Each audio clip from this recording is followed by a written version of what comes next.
The Wonderful Wizard of Oz. By L. Frank Baum. Introduction. Folklore, legends, myths and fairy tales have followed childhood through the ages, for every healthy youngster has a wholesome and instinctive love for stories fantastic, marvelous and manifestly unreal. The winged fairies of Grimm and Andersen have brought more happiness to childish hearts than all other human creations. Yet the old-time fairy tale, having served for generations, may now be classed as historical in the children's library. For the time has come for a series of newer, wonder tales, in which the stereotyped genie, dwarf and fairy are eliminated, together with all the horrible and blood-curdling incident devised by their authors to point a fearsome moral to each tale. Modern education includes morality, therefore the modern child seeks only entertainment in its wonder tales and gladly dispenses with all disagreeable incident. Having this thought in mind, the story of The Wonderful Wizard of Oz was written solely to pleasure children of today. It aspires to being a modernized fairy tale, in which the wonderment and joy are retained and the heartaches and nightmares are left out. L. Frank Baum. Chicago, April, 1900. How do you find this book? Any thoughts about the book or the author? Any suggestion for improvement? Please take a moment to share your thoughts in a comment. If you like it, share it with your friends who might enjoy it as well. Subscribe to keep in touch. Visit CompleteAudiobooks.com for more quality content. 1. The Cyclone. Dorothy lived in the midst of the great Kansas prairies, with Uncle Henry, who was a farmer, and Aunt Em, who was the farmer's wife. Their house was small, for the lumber to build it had to be carried by wagon many miles. There were 4 walls, a floor and a roof, which made one room, and this room contained a rusty-looking cooking stove, a cupboard for the dishes, a table, 3 or 4 chairs, and the beds. Uncle Henry and Aunt Em had a big bed in one corner, and Dorothy a little bed in another corner. There was no garret at all, and no cellar, except a small hole, dug in the ground, called a cyclone cellar, where the family could go in case one of those great whirlwinds arose, mighty enough to crush any building in its path. It was reached by a trap door in the middle of the floor, from which a ladder led down into the small, dark hole. When Dorothy stood in the doorway and looked around, she could see nothing but the great gray prairie on every side. Not a tree nor a house broke the broad sweep of flat country that reached the edge of the sky in all directions. The sun had baked the plowed land into a gray mass, with little cracks running through it. Even the grass was not green, for the sun had burned the tops of the long blades until they were the same gray color to be seen everywhere. Once the house had been painted, but the sun blistered the paint and the rains washed it away, and now the house was as dull and gray as everything else. When Aunt Em came there to live she was a young, pretty wife. The sun and wind had changed her, too. They had taken the sparkle from her eyes and left them a sober gray, they had taken the red from her cheeks and lips, and they were gray also. She was thin and gaunt, and never smiled, now. When Dorothy, who was an orphan, first came to her, Aunt Em had been so startled by the child's laughter that she would scream and press her hand upon her heart whenever Dorothy's merry voice reached her ears. And she still looked at the little girl with wonder that she could find anything to laugh at. Uncle Henry never laughed. He worked hard from morning till night and did not know what joy was. He was gray also, from his long beard to his rough boots, and he looked stern and solemn, and rarely spoke. It was Toto that made Dorothy laugh, and saved her from growing as gray as her other surroundings. Toto was not gray. He was a little black dog, with long, silky hair and small black eyes that twinkled merrily on either side of his funny, wee nose. Toto played all day long, and Dorothy played with him, and loved him dearly. Today, however, they were not playing. Uncle Henry sat upon the door step and looked anxiously at the sky, which was even grayer than usual. Dorothy stood in the door with Toto in her arms, and looked at the sky too. Aunt Em was washing the dishes. From the far north they heard a low wail of the wind, and Uncle Henry and Dorothy could see where the long grass bowed in waves before the coming storm. There now came a sharp whistling in the air from the south, and as they turned their eyes that way they saw ripples in the grass coming from that direction also. Suddenly Uncle Henry stood up. "There's a cyclone coming, he called to his wife. "I'll go look after the stock." Then he ran toward the sheds where the cows and horses were kept. Aunt Em dropped her work and came to the door. One glance told her of the danger close at hand. "Quick, Dorothy," she screamed, "run for the cellar." Toto jumped out of Dorothy's arms and hid under the bed, and the girl started to get him. Aunt Em, badly frightened, threw open the trap door in the floor and climbed down the ladder into the small, dark hole. Dorothy caught Toto at last, and started to follow her aunt. When she was halfway across the room there came a great shriek from the wind, and the house shook so hard that she lost her footing and sat down suddenly upon the floor. A strange thing then happened. The house whirled around 2 or 3 times and rose slowly through the air. Dorothy felt as if she were going up in a balloon. The north and south winds met where the house stood, and made it the exact center of the cyclone. In the middle of a cyclone the air is generally still, but the great pressure of the wind on every side of the house raised it up higher and higher, until it was at the very top of the cyclone. And there it remained and was carried miles and miles away as easily as you could carry a feather. It was very dark, and the wind howled horribly around her, but Dorothy found she was riding quite easily. After the first few whirls around, and one other time when the house tipped badly, she felt as if she were being rocked gently, like a baby in a cradle. Toto did not like it. He ran about the room, now here, now there, barking loudly. But Dorothy sat quite still on the floor and waited to see what would happen. Once Toto got too near the open trap door, and fell in, and at first the little girl thought she had lost him. But soon she saw one of his ears sticking up through the hole, for the strong pressure of the air was keeping him up so that he could not fall. She crept to the hole, caught Toto by the ear, and dragged him into the room again. Afterward closing the trap door so that no more accidents could happen. Hour after hour passed away, and slowly Dorothy got over her fright, but she felt quite lonely, and the wind shrieked so loudly all about her that she nearly became deaf. At first she had wondered if she would be dashed to pieces when the house fell again, but as the hours passed and nothing terrible happened, she stopped worrying and resolved to wait calmly and see what the future would bring. At last she crawled over the swaying floor to her bed, and lay down upon it, and Toto followed and lay down beside her. In spite of the swaying of the house and the wailing of the wind, Dorothy soon closed her eyes and fell fast asleep. 2. The Council with the Munchkins. She was awakened by a shock, so sudden and severe that if Dorothy had not been lying on the soft bed she might have been hurt. As it was, the jar made her catch her breath and wonder what had happened. And Toto put his cold little nose into her face and whined dismally. Dorothy sat up and noticed that the house was not moving, nor was it dark, for the bright sunshine came in at the window, flooding the little room. She sprang from her bed and with Toto at her heels ran and opened the door. The little girl gave a cry of amazement and looked about her, her eyes growing bigger and bigger at the wonderful sights she saw. The cyclone had set the house down, very gently, for a cyclone, in the midst of a country of marvelous beauty. There were lovely patches of green sward all about, with stately trees bearing rich and luscious fruits. Banks of gorgeous flowers were on every hand, and birds with rare and brilliant plumage sang and fluttered in the trees and bushes. A little way off was a small brook, rushing and sparkling along between green banks, and murmuring in a voice very grateful to a little girl who had lived so long on the dry, gray prairies. While she stood looking eagerly at the strange and beautiful sights, she noticed coming toward her a group of the queerest people she had ever seen. They were not as big as the grown folk she had always been used to. But neither were they very small.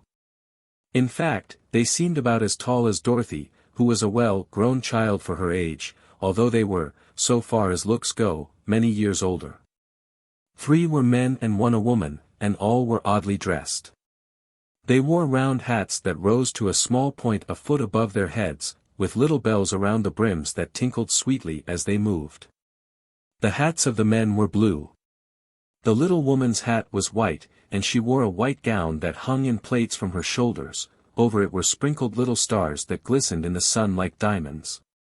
The men were dressed in blue, of the same shade as their hats, and wore well-polished boots with a deep roll of blue at the tops. The men, Dorothy thought, were about as old as Uncle Henry, for 2 of them had beards. But the little woman was doubtless much older. Her face was covered with wrinkles, her hair was nearly white, and she walked rather stiffly. When these people drew near the house where Dorothy was standing in the doorway, they paused and whispered among themselves, as if afraid to come farther. But the little old woman walked up to Dorothy, made a low bow and said, in a sweet voice, "You are welcome, most noble sorceress, to the land of the Munchkins. We are so grateful to you for having killed the wicked witch of the East, and for setting our people free from bondage." Dorothy listened to this speech with wonder. What could the little woman possibly mean by calling her a sorceress, and saying she had killed the wicked witch of the East? Dorothy was an innocent, harmless little girl, who had been carried by a cyclone many miles from home. And she had never killed anything in all her life. But the little woman evidently expected her to answer, so Dorothy said, with hesitation, "You are very kind, but there must be some mistake. I have not killed anything." "Your house did, anyway," replied the little old woman, with a laugh, "and that is the same thing. See," she continued, pointing to the corner of the house, "there are her 2 toes, still sticking out from under a block of wood." Dorothy looked, and gave a little cry of fright. There, indeed, just under the corner of the great beam the house rested on, 2 feet were sticking out, shod in silver shoes with pointed toes. "Oh, dear! Oh, dear!" cried Dorothy, clasping her hands together in dismay. "The house must have fallen on her. Whatever shall we do?" "There is nothing to be done," said the little woman, calmly. "But who was she?" asked Dorothy. "She was the wicked witch of the East, as I said," answered the little woman.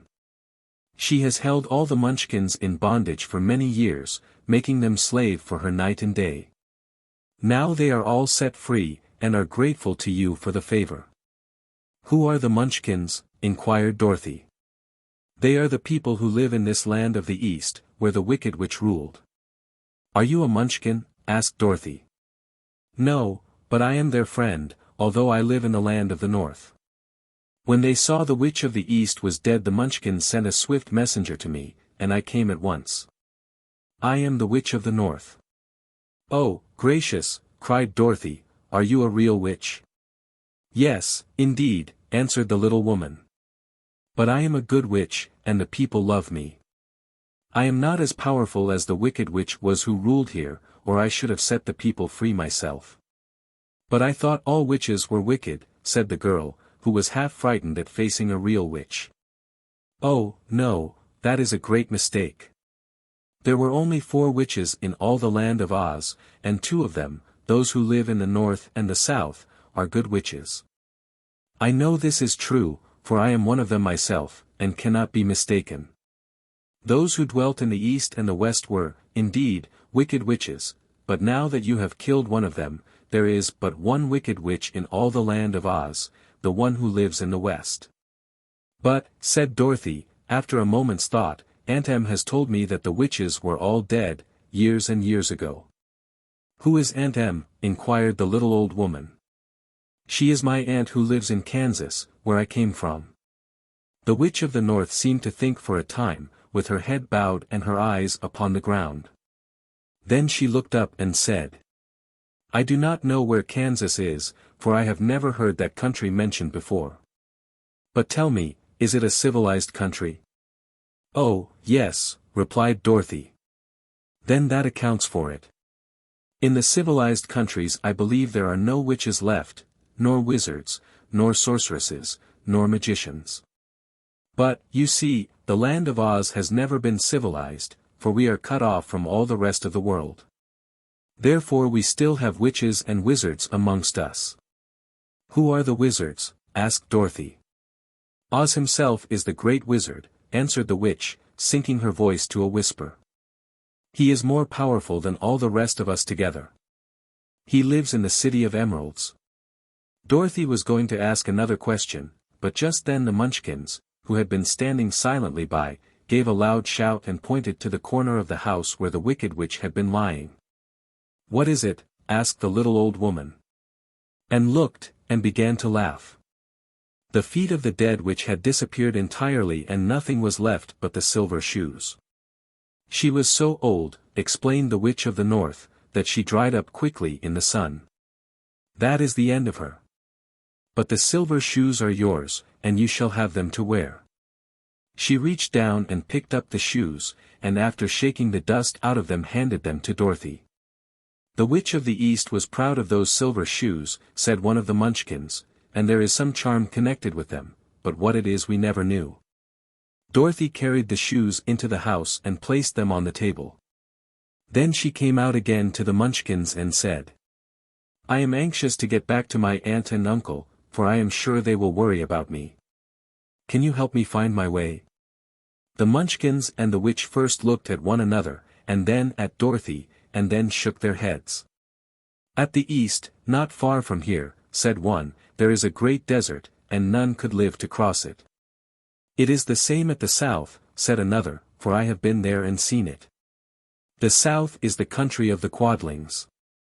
"I am told," said the third man, "that it is the same at the west. And that country, where the Winkies live, is ruled by the Wicked Witch of the West, who would make you her slave if you passed her way. The north is my home," said the old lady, "and at its edge is the same great desert that surrounds this land of Oz. I'm afraid, my dear, you will have to live with us." Dorothy began to sob, at this, for she felt lonely among all these strange people.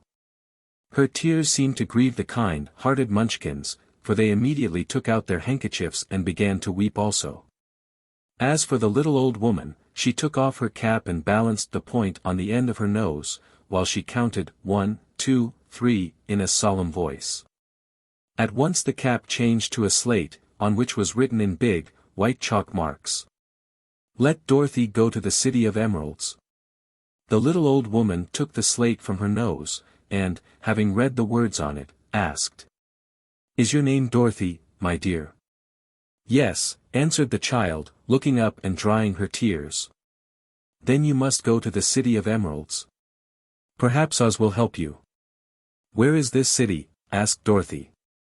"It is exactly in the center of the country, and is ruled by Oz, the great wizard I told you of." "Is he a good man?" inquired the girl, anxiously. "He is a good wizard. Whether he is a man or not I cannot tell, for I have never seen him." "How can I get there?" asked Dorothy. "You must walk. It is a long journey, through a country that is sometimes pleasant and sometimes dark and terrible. However, I will use all the magic arts I know of to keep you from harm." "Won't you go with me?" pleaded the girl, who had begun to look upon the little old woman as her only friend. "No, I cannot do that," she replied. "But I will give you my kiss, and no one will dare injure a person who has been kissed by the Witch of the North." She came close to Dorothy and kissed her gently on the forehead. Where her lips touched the girl they left a round, shining mark, as Dorothy found out soon after. "The road to the City of Emeralds is paved with yellow brick," said the witch, "so you cannot miss it. When you get to Oz do not be afraid of him, but tell your story and ask him to help you. Good-bye, my dear." The three Munchkins bowed low to her and wished her a pleasant journey, after which they walked away through the trees. The witch gave Dorothy a friendly little nod, whirled around on her left heel 3 times, and straightway disappeared, much to the surprise of little Toto, who barked after her loudly enough when she had gone. Because he had been afraid even to growl while she stood by. But Dorothy, knowing her to be a witch, had expected her to disappear in just that way, and was not surprised in the least. 3. How Dorothy Saved the Scarecrow. When Dorothy was left alone she began to feel hungry. So she went to the cupboard and cut herself some bread, which she spread with butter. She gave some to Toto, and taking a pail from the shelf she carried it down to the little brook and filled it with clear, sparkling water. Toto ran over to the trees and began to bark at the bird sitting there. Dorothy went to get him, and saw such delicious fruit hanging from the branches that she gathered some of it, finding it just what she wanted to help out her breakfast. Then she went back to the house, and having helped herself and Toto to a good drink of the cool, clear water, she set about making ready for the journey to the City of Emeralds. Dorothy had only one other dress, but that happened to be clean and was hanging on a peg beside her bed. It was gingham, with checks of white and blue, and although the blue was somewhat faded with many washings, it was still a pretty frock. The girl washed herself carefully, dressed herself in the clean gingham, and tied her pink sunbonnet on her head. She took a little basket and filled it with bread from the cupboard, laying a white cloth over the top. Then she looked down at her feet and noticed how old and worn her shoes were. "They surely will never do for a long journey, Toto," she said. And Toto looked up into her face with his little black eyes and wagged his tail to show he knew what she meant. At that moment Dorothy saw lying on the table the silver shoes that had belonged to the Witch of the East. "I wonder if they will fit me," she said to Toto. "They would be just the thing to take a long walk in, for they could not wear out." She took off her old leather shoes and tried on the silver ones, which fitted her as well as if they had been made for her. Finally she picked up her basket. "Come along, Toto," she said, "we will go to the Emerald City and ask the Great Oz how to get back to Kansas again." She closed the door, locked it, and put the key carefully in the pocket of her dress. And so, with Toto trotting along soberly behind her, she started on her journey. There were several roads nearby, but it did not take her long to find the one paved with yellow brick. Within a short time she was walking briskly toward the Emerald City, her silver shoes tinkling merrily on the hard, yellow roadbed. The sun shone bright and the birds sang sweet, and Dorothy did not feel nearly as bad as you might think a little girl would who had been suddenly whisked away from her own country and set down in the midst of a strange land. She was surprised, as she walked along, to see how pretty the country was about her. There were neat fences at the sides of the road, painted a dainty blue color, and beyond them were fields of grain and vegetables in abundance. Evidently the Munchkins were good farmers and able to raise large crops. Once in a while she would pass a house, and the people came out to look at her and bow low as she went by. For everyone knew she had been the means of destroying the wicked witch and setting them free from bondage. The houses of the Munchkins were odd-looking dwellings, for each was round, with a big dome for a roof. All were painted blue, for in this country of the East blue was the favorite color. Towards evening, when Dorothy was tired with her long walk and began to wonder where she should pass the night, she came to a house rather larger than the rest. On the green lawn before it many men and women were dancing. 5 little fiddlers played as loudly as possible and the people were laughing and singing, while a big table nearby was loaded with delicious fruits and nuts, pies and cakes, and many other good things to eat. The people greeted Dorothy kindly, and invited her to supper and to pass the night with them. For this was the home of one of the richest Munchkins in the land, and his friends were gathered with him to celebrate their freedom from the bondage of the wicked witch. Dorothy ate a hearty supper and was waited upon by the rich Munchkin himself, whose name was Bach. Then she sat down upon a settee and watched the people dance. When Bach saw her silver shoes he said, "You must be a great sorceress." "Why?" asked the girl. "Because you wear silver shoes and have killed the wicked witch. Besides, you have white in your frock, and only witches and sorceresses wear white." "My dress is blue and white checked," said Dorothy, smoothing out the wrinkles in it. "It is kind of you to wear that," said Bach. "Blue is the color of the Munchkins, and white is the witch color, so we know you are a friendly witch." Dorothy did not know what to say to this, for all the people seemed to think her a witch, and she knew very well she was only an ordinary little girl who had come by the chance of a cyclone into a strange land. When she had tired watching the dancing, Bach led her into the house, where he gave her a room with a pretty bed in it. The sheets were made of blue cloth, and Dorothy slept soundly in them till morning, with Toto curled up on the blue rug beside her. She ate a hearty breakfast, and watched a wee Munchkin baby, who played with Toto and pulled his tail and crowed and laughed in a way that greatly amused Dorothy. Toto was a fine curiosity to all the people, for they had never seen a dog before. "How far is it to the Emerald City?" the girl asked. "I do not know," answered Bach, gravely, "for I have never been there. It is better for people to keep away from Oz, unless they have business with him. But it is a long way to the Emerald City, and it will take you many days. The country here is rich and pleasant, but you must pass through rough and dangerous places before you reach the end of your journey." This worried Dorothy a little, but she knew that only the Great Oz could help her get to Kansas again, so she bravely resolved not to turn back. She bade her friends good-bye, and again started along the road of yellow brick. When she had gone several miles she thought she would stop to rest, and so climbed to the top of the fence beside the road and sat down. There was a great cornfield beyond the fence, and not far away she saw a scarecrow, placed high on a pole to keep the birds from the ripe corn. Dorothy leaned her chin upon her hand and gazed thoughtfully at the scarecrow. Its head was a small sack stuffed with straw, with eyes, nose and mouth painted on it to represent a face. An old, pointed blue hat, that had belonged to some Munchkin, was perched on this head, and the rest of the figure was a blue suit of clothes, worn and faded, which had also been stuffed with straw. On the feet were some old boots with blue tops, such as every man wore in this country, and the figure was raised above the stalks of corn by means of the pole stuck up its back. While Dorothy was looking earnestly into the queer, painted face of the scarecrow, she was surprised to see one of the eyes slowly wink at her. She thought she must have been mistaken, at first, for none of the scarecrows in Kansas ever wink. But presently the figure nodded its head to her in a friendly way. Then she climbed down from the fence and walked up to it, while Toto ran around the pole and barked. "Good day," said the scarecrow, in a rather husky voice. "Did you speak?" asked the girl, in wonder. "Certainly," answered the scarecrow. "How do you do?" "I'm pretty well, thank you," replied Dorothy, politely. "How do you do?"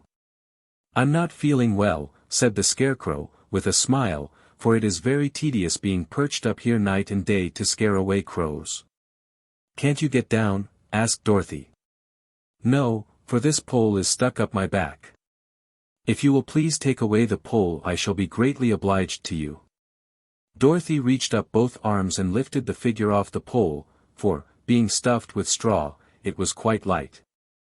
"Thank you very much," said the scarecrow, when he had been set down on the ground. "I feel like a new man." Dorothy was puzzled at this, for it sounded queer to hear a stuffed man speak, and to see him bow and walk along beside her.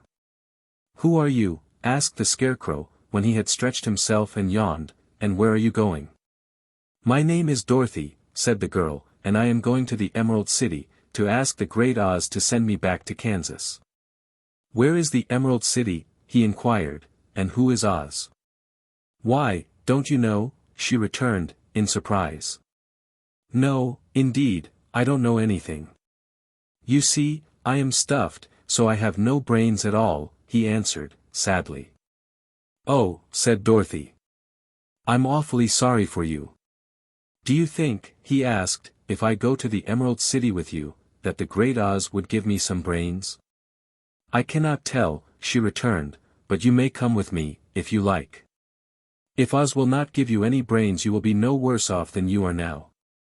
"That is true," said the scarecrow. "You see," he continued, confidentially, "I don't mind my legs and arms and body being stuffed, because I cannot get hurt. If anyone treads on my toes or sticks a pin into me, it doesn't matter, for I can't feel it. But I do not want people to call me a fool, and if my head stays stuffed with straw instead of with brains, as yours is, how am I ever to know anything?" "I understand how you feel," said the little girl, who was truly sorry for him. "If you will come with me I'll ask Oz to do all he can for you." "Thank you," he answered, gratefully. They walked back to the road, Dorothy helped him over the fence, and they started along the path of yellow brick for the Emerald City. Toto did not like this addition to the party, at first. He smelled around the stuffed man as if he suspected there might be a nest of rats in the straw, and he often growled in an unfriendly way at the Scarecrow. "Don't mind Toto," said Dorothy to her new friend, "he never bites." "Oh, I'm not afraid," replied the Scarecrow, "he can't hurt the straw. Do let me carry that basket for you. I shall not mind it, for I can't get tired. I'll tell you a secret," he continued, as he walked along. "There is only one thing in the world I am afraid of." "What is that?" asked Dorothy. "The Munchkin farmer who made you." "No," answered the Scarecrow, "it's a lighted match." 4. The road through the forest. After a few hours the road began to be rough, and the walking grew so difficult that the Scarecrow often stumbled over the yellow brick, which were here very uneven. Sometimes, indeed, they were broken or missing altogether, leaving holes that Toto jumped across and Dorothy walked around.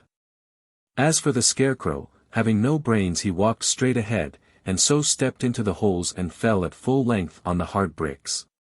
It never hurt him, however, and Dorothy would pick him up and set him upon his feet again, while he joined her in laughing merrily at his own mishap. The farms were not nearly so well cared for here as they were farther back. There were fewer houses and fewer fruit trees, and the farther they went the more dismal and lonesome the country became. At noon they sat down by the roadside, near a little brook, and Dorothy opened her basket and got out some bread.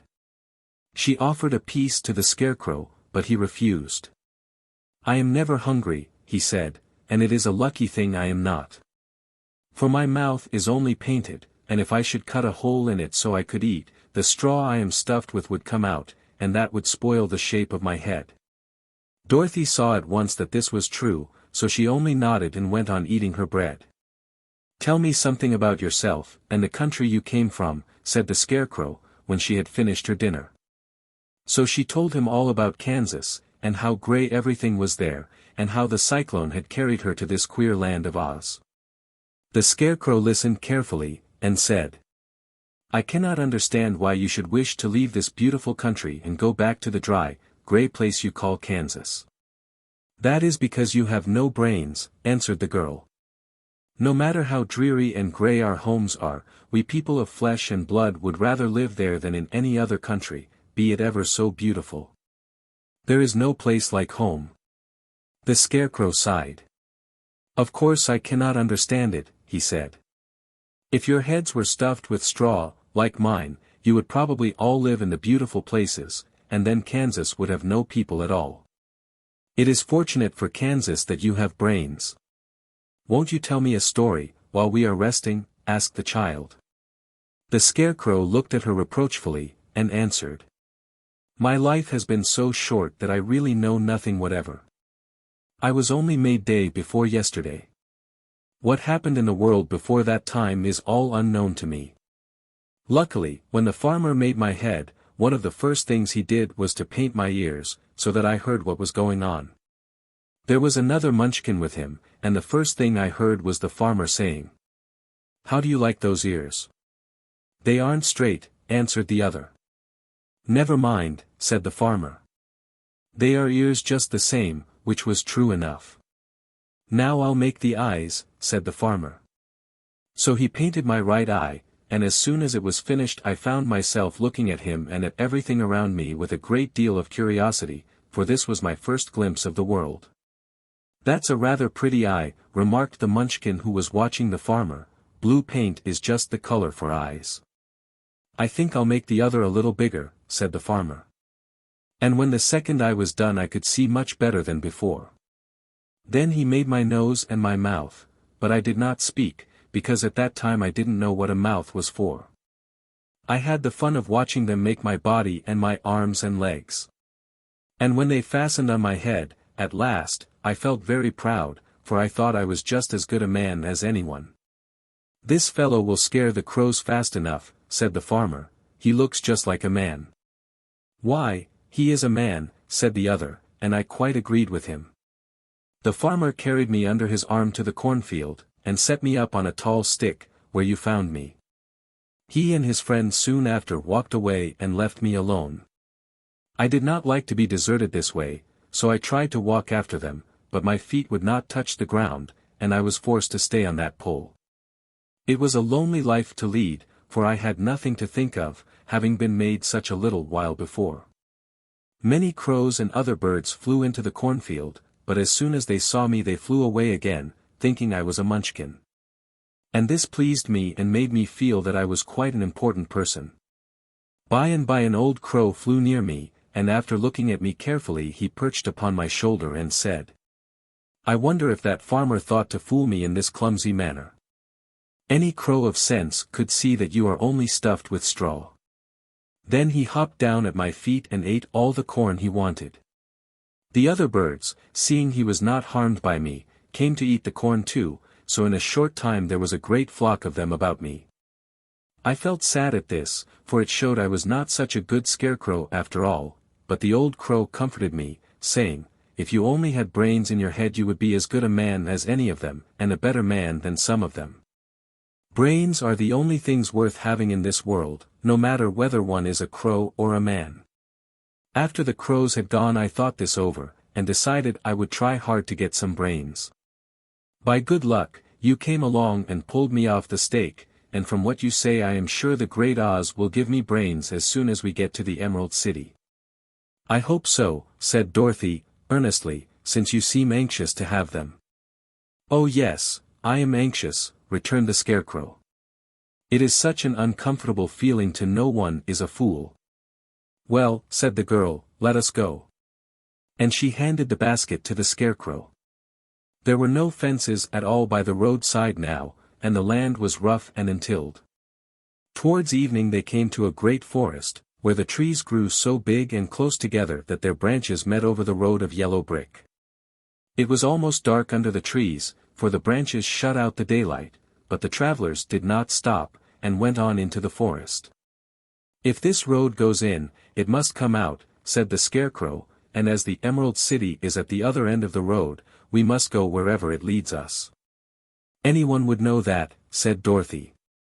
"Certainly. That is why I know it," returned the Scarecrow. "If it required brains to figure it out, I never should have said it."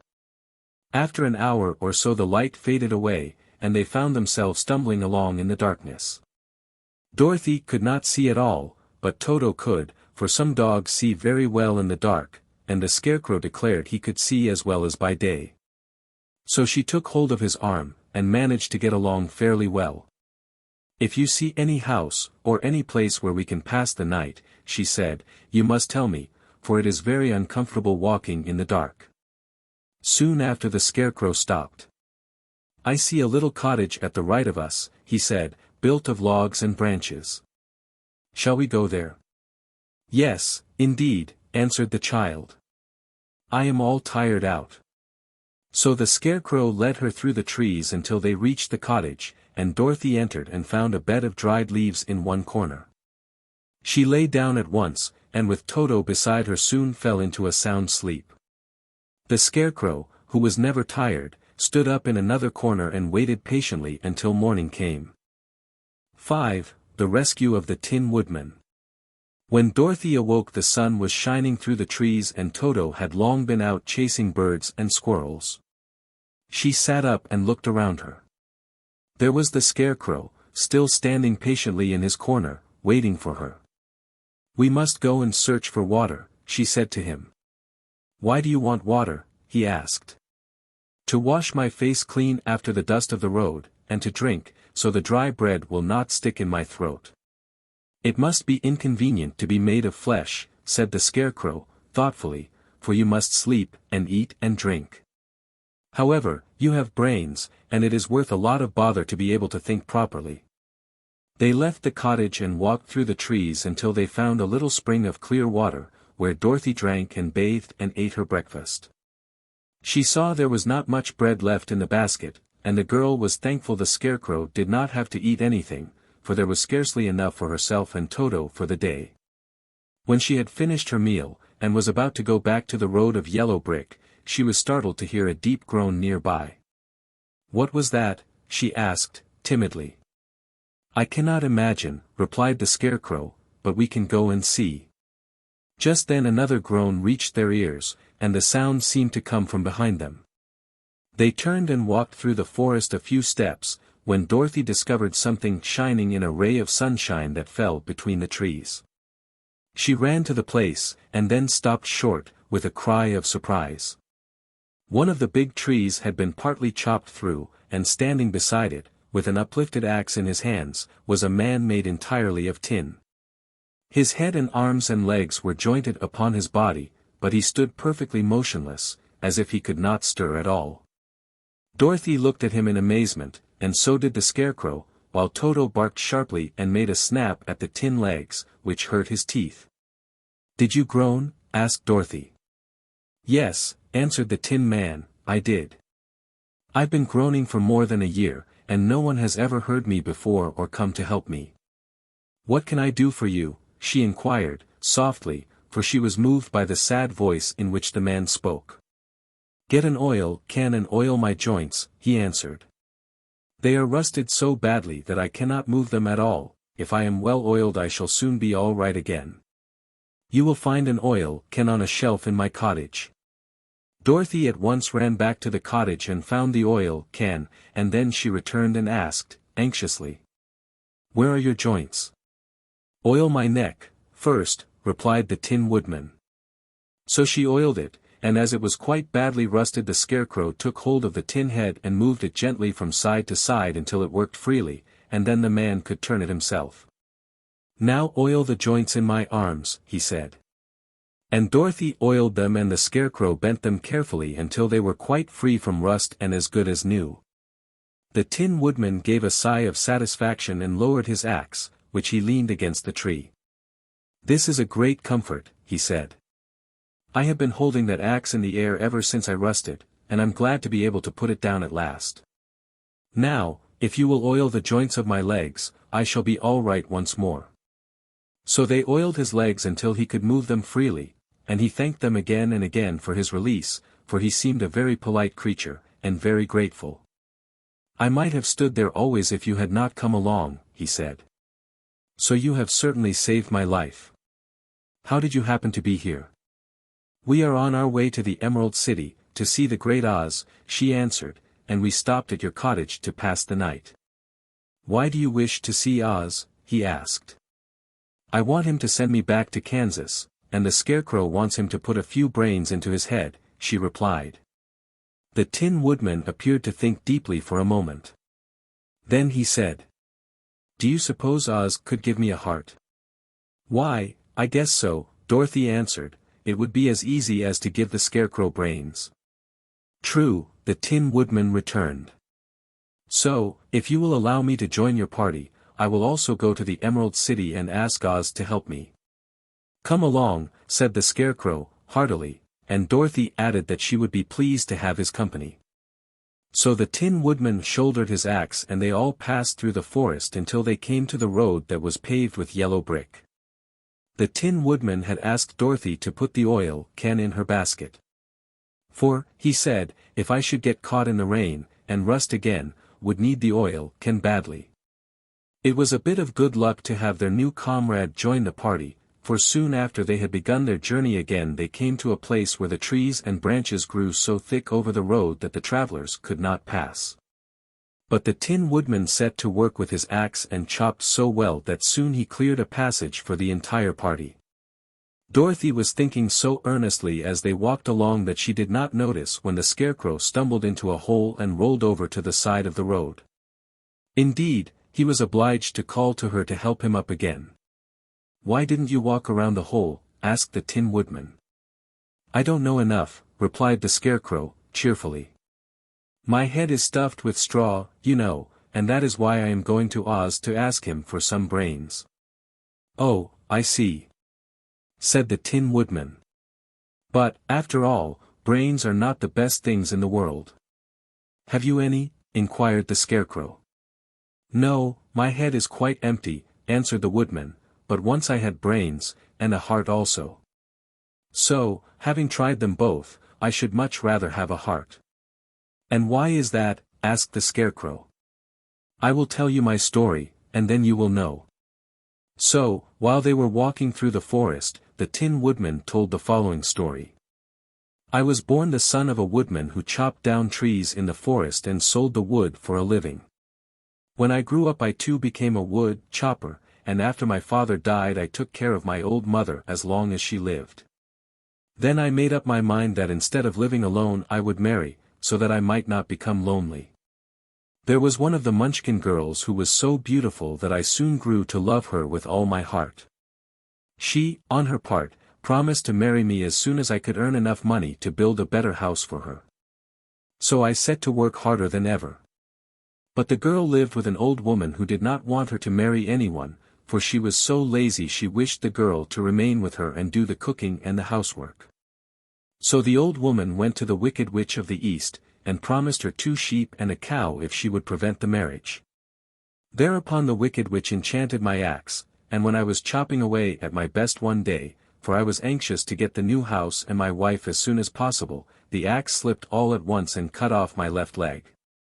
This at first seemed a great misfortune, for I knew a one-legged man could not do very well as a wood chopper. So I went to a tin smith and had him make me a new leg out of tin. The leg worked very well, once I was used to it. But my action angered the Wicked Witch of the East, for she had promised the old woman I should not marry the pretty Munchkin girl. When I began chopping again my axe slipped and cut off my right leg. Again I went to the tinner, and again he made me a leg out of tin. After this the enchanted axe cut off my arms, one after the other, but, nothing daunted, I had them replaced with tin ones. The Wicked Witch then made the axe slip and cut off my head, and at first I thought that was the end of me. But the tinner happened to come along, and he made me a new head out of tin.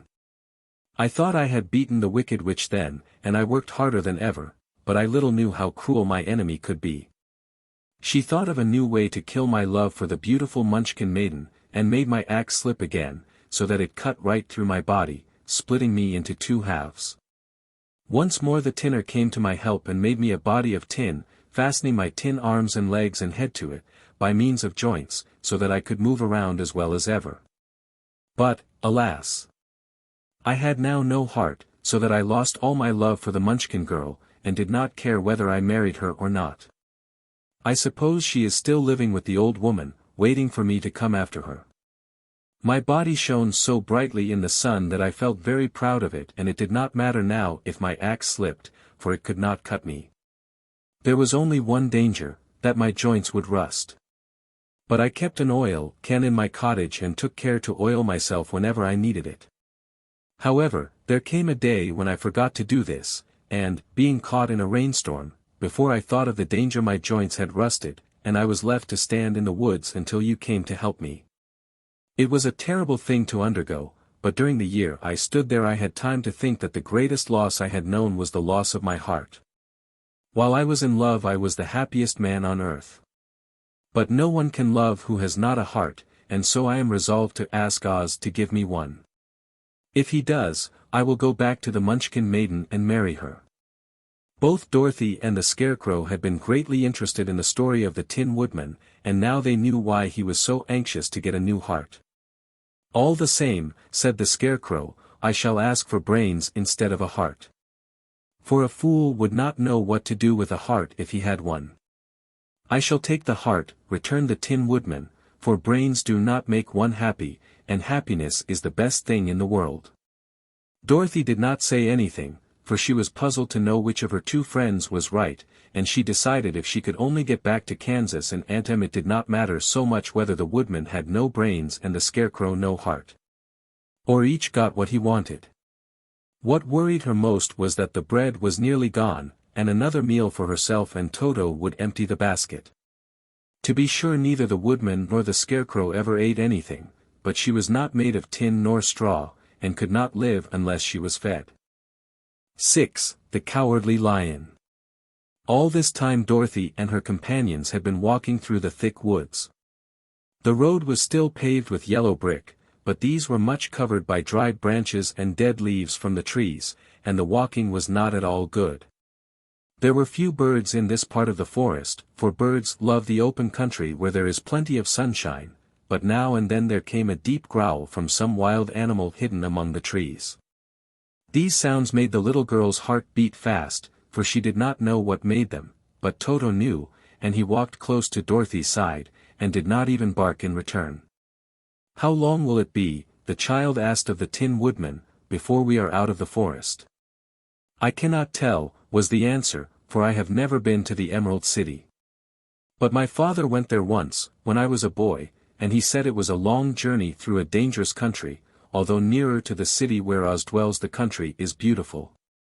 But I am not afraid so long as I have my oil can, and nothing can hurt the Scarecrow, while you bear upon your forehead the mark of the Good Witch's kiss, and that will protect you from harm." "But Toto," said the girl, anxiously. "What will protect him?" "We must protect him ourselves, if he is in danger," replied the Tin Woodman. Just as he spoke there came from the forest a terrible roar, and the next moment a great lion bounded into the road.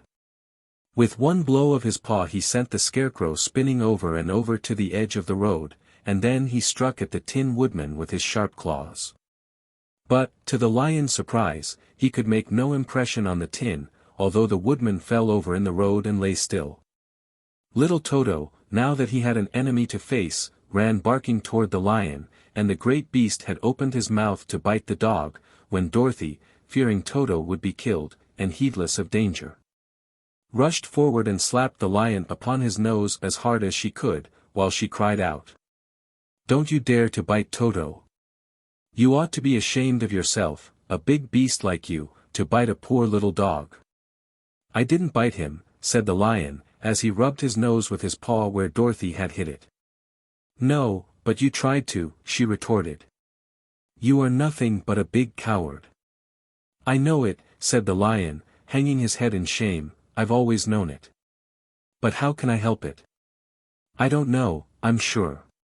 To think of your striking a stuffed man, like the poor Scarecrow." "Is he stuffed?" asked the lion, in surprise, as he watched her pick up the Scarecrow and set him upon his feet, while she patted him into shape again. "Of course he's stuffed," replied Dorothy, who was still angry. "That's why he went over so easily," remarked the lion. "It astonished me to see him whirl around so. Is the other one stuffed, also?" "No," said Dorothy, "he's made of tin." And she helped the woodman up again. "That's why he nearly blunted my claws," said the lion. "When they scratched against the tin it made a cold shiver run down my back." "What is that little animal you are so tender of?" "He is my dog, Toto," answered Dorothy. "Is he made of tin, or stuffed?" asked the lion. "Neither. He's a meat dog," said the girl. "Oh. He's a curious animal, and seems remarkably small, now that I look at him. No one would think of biting such a little thing except a coward like me," continued the lion, sadly. "What makes you a coward?" asked Dorothy, looking at the great beast in wonder, for he was as big as a small horse. "It's a mystery," replied the lion. "I suppose I was born that way.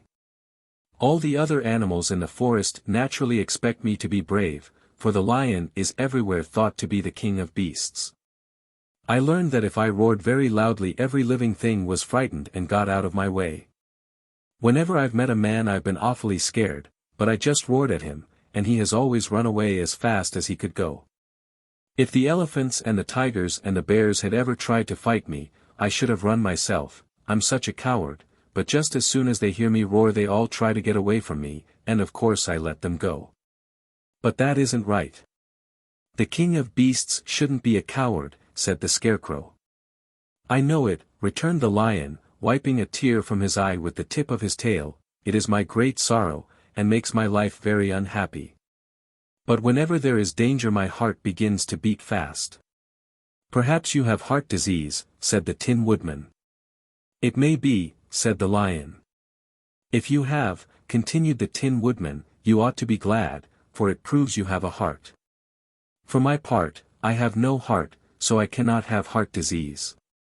"Perhaps," said the lion, thoughtfully, "if I had no heart I should not be a coward." "Have you brains?" asked the Scarecrow. "I suppose so. I've never looked to see," replied the lion. "I am going to the Great Oz to ask him to give me some," remarked the Scarecrow, "for my head is stuffed with straw." "And I am going to ask him to give me a heart," said the woodman. And I am going to ask him to send Toto and me back to Kansas," added Dorothy. "Do you think Oz could give me courage?" asked the Cowardly Lion. "Just as easily as he could give me brains," said the Scarecrow. "Or give me a heart," said the Tin Woodman. "Or send me back to Kansas," said Dorothy. "Then, if you don't mind, I'll go with you," said the Lion, "for my life is simply unbearable without a bit of courage." "You will be very welcome," answered Dorothy, "for you will help to keep away the other wild beasts. It seems to me they must be more cowardly than you are if they allow you to scare them so easily." "They really are," said the Lion. "But that doesn't make me any braver, and as long as I know myself to be a coward I shall be unhappy." So once more the little company set off upon the journey, the Lion walking with stately strides at Dorothy's side. Toto did not approve this new comrade at first, for he could not forget how nearly he had been crushed between the Lion's great jaws, but after a time he became more at ease, and presently Toto and the Cowardly Lion had grown to be good friends. During the rest of that day there was no other adventure to mar the peace of their journey. Once, indeed, the Tin Woodman stepped upon a beetle that was crawling along the road, and killed the poor little thing. This made the Tin Woodman very unhappy, for he was always careful not to hurt any living creature, and as he walked along he wept several tears of sorrow and regret. These tears ran slowly down his face and over the hinges of his jaw, and there they rusted. When Dorothy presently asked him a question the Tin Woodman could not open his mouth, for his jaws were tightly rusted together. He became greatly frightened at this and made many motions to Dorothy to relieve him, but she could not understand. The Lion was also puzzled to know what was wrong. But the Scarecrow seized the oil can from Dorothy's basket and oiled the Woodman's jaws, so that after a few moments he could talk as well as before. "This will serve me a lesson," said he, "to look where I step. For if I should kill another bug or beetle I should surely cry again, and crying rusts my jaw so that I cannot speak." Thereafter he walked very carefully, with his eyes on the road, and when he saw a tiny ant toiling by he would step over it, so as not to harm it. The Tin Woodman knew very well he had no heart, and therefore he took great care never to be cruel or unkind to anything. "You people with hearts," he said, "have something to guide you, and need never do wrong. But I have no heart, and so I must be very careful.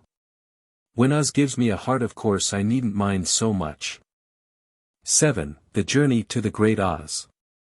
They were obliged to camp out that night under a large tree in the forest, for there were no houses near.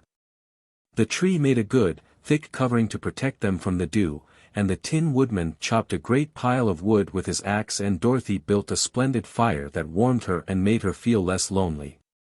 She and Toto ate the last of their bread, and now she did not know what they would do for breakfast. "If you wish," said the Lion, "I will go into the forest and kill a deer for you. You can roast it by the fire, since your tastes are so peculiar that you prefer cooked food, and then you will have a very good breakfast." "Don't. Please don't," begged the Tin Woodman. "I should certainly weep if you killed a poor deer, and then my jaws would rust again." But the Lion went away into the forest and found his own supper, and no one ever knew what it was, for he didn't mention it. And the Scarecrow found a tree full of nuts and filled Dorothy's basket with them, so that she would not be hungry for a long time. She thought this was very kind and thoughtful of the Scarecrow, but she laughed heartily at the awkward way in which the poor creature picked up the nuts. His padded hands were so clumsy and the nuts were so small that he dropped almost as many as he put in the basket.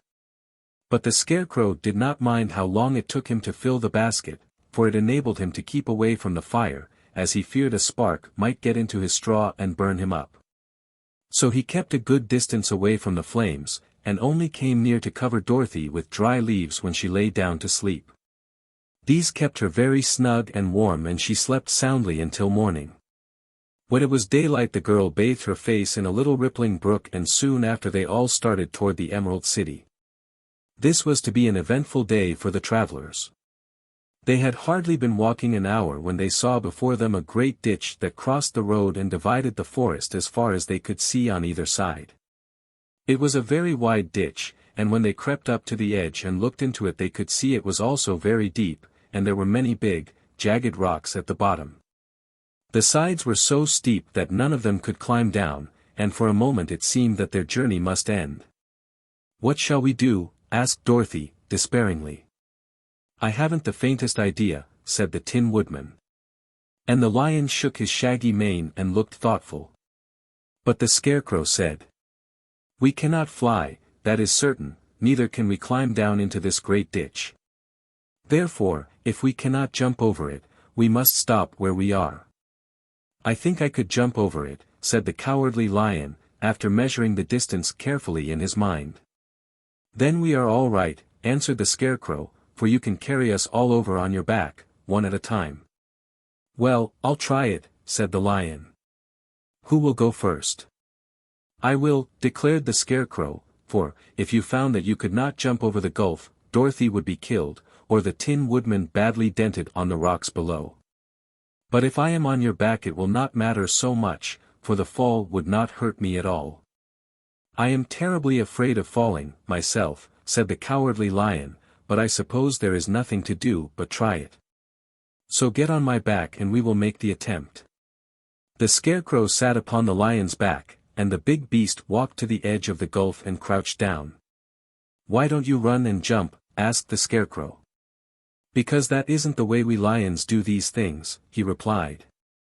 Then giving a great spring, he shot through the air and landed safely on the other side. They were all greatly pleased to see how easily he did it, and after the Scarecrow had got down from his back the Lion sprang across the ditch again. Dorothy thought she would go next. So she took Toto in her arms and climbed on the Lion's back, holding tightly to his mane with one hand. The next moment it seemed as if she was flying through the air, and then, before she had time to think about it, she was safe on the other side. The Lion went back a third time and got the Tin Woodman, and then they all sat down for a few moments to give the beast a chance to rest, for his great leaps had made his breath short, and he panted like a big dog that has been running too long. They found the forest very thick on this side, and it looked dark and gloomy. After the Lion had rested they started along the road of yellow brick, silently wondering, each in his own mind, if ever they would come to the end of the woods and reach the bright sunshine again. To add to their discomfort, they soon heard strange noises in the depths of the forest, and the Lion whispered to them that it was in this part of the country that the Kalidas lived.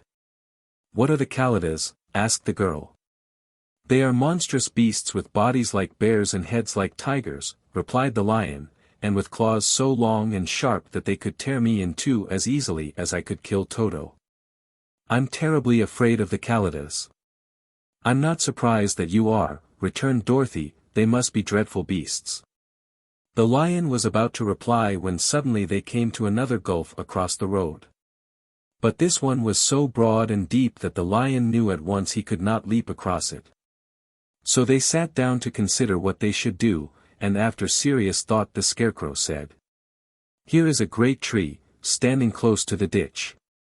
If the Tin Woodman can chop it down, so that it will fall to the other side, we can walk across it easily." "That is a first-rate idea," said the Lion. "One would almost suspect you had brains in your head, instead of straw." The Woodman set to work at once, and so sharp was his axe that the tree was soon chopped nearly through. Then the Lion put his strong front legs against the tree and pushed with all his might, and slowly the big tree tipped and fell with a crash across the ditch, with its top branches on the other side. They had just started to cross this queer bridge when a sharp growl made them all look up, and to their horror they saw running toward them two great beasts with bodies like bears and heads like tigers. "They are the Kalidas," said the Cowardly Lion, beginning to tremble. "Quick," cried the Scarecrow, "let us cross over." So Dorothy went first, holding Toto in her arms, the Tin Woodman followed, and the Scarecrow came next. The Lion, although he was certainly afraid, turned to face the Kalidas, and then he gave so loud and terrible a roar that Dorothy screamed and the Scarecrow fell over backwards, while even the fierce beasts stopped short and looked at him in surprise. But, seeing they were bigger than the Lion, and remembering that there were two of them and only one of him, the Kalidas again rushed forward, and the Lion crossed over the tree and turned to see what they would do next. Without stopping an instant the fierce beasts also began to cross the tree, and the lion said to Dorothy, "We are lost, for they will surely tear us to pieces with their sharp claws. But stand close behind me, and I will fight them as long as I am alive." "Wait a minute," called the Scarecrow. He had been thinking what was best to be done, and now he asked the woodman to chop away the end of the tree that rested on their side of the ditch. The Tin Woodman began to use his axe at once, and, just as the two Kalidas were nearly across, the tree fell with a crash into the gulf, carrying the ugly, snarling brutes with it, and both were dashed to pieces on the sharp rocks at the bottom. "Well," said the Cowardly Lion, drawing a long breath of relief, "I see we are going to live a little while longer, and I am glad of it, for it must be a very uncomfortable thing not to be alive.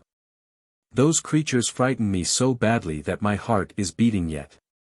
"Ah," said the Tin Woodman, sadly, "I wish I had a heart to beat." This adventure made the travelers more anxious than ever to get out of the forest, and they walked so fast that Dorothy became tired, and had to ride on the lion's back. To their great joy the trees became thinner the further they advanced, and in the afternoon they suddenly came upon a broad river, flowing swiftly just before them.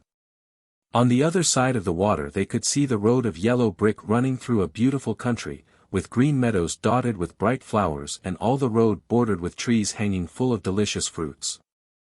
They were greatly pleased to see this delightful country before them. "How shall we cross the river?" asked Dorothy. "That is easily done," replied the Scarecrow. "The Tin Woodman must build us a raft, so we can float to the other side." So the woodman took his axe and began to chop down small trees to make a raft, and while he was busy at this the Scarecrow found on the river bank a tree full of fine fruit. This pleased Dorothy, who had eaten nothing but nuts all day, and she made a hearty meal of the ripe fruit. But it takes time to make a raft, even when one is as industrious and untiring as the Tin Woodman, and when night came the work was not done. So they found a cozy place under the trees where they slept well until the morning. And Dorothy dreamed of the Emerald City, and of the good Wizard Oz, who would soon send her back to her own home again. 8. The Deadly Poppy Field.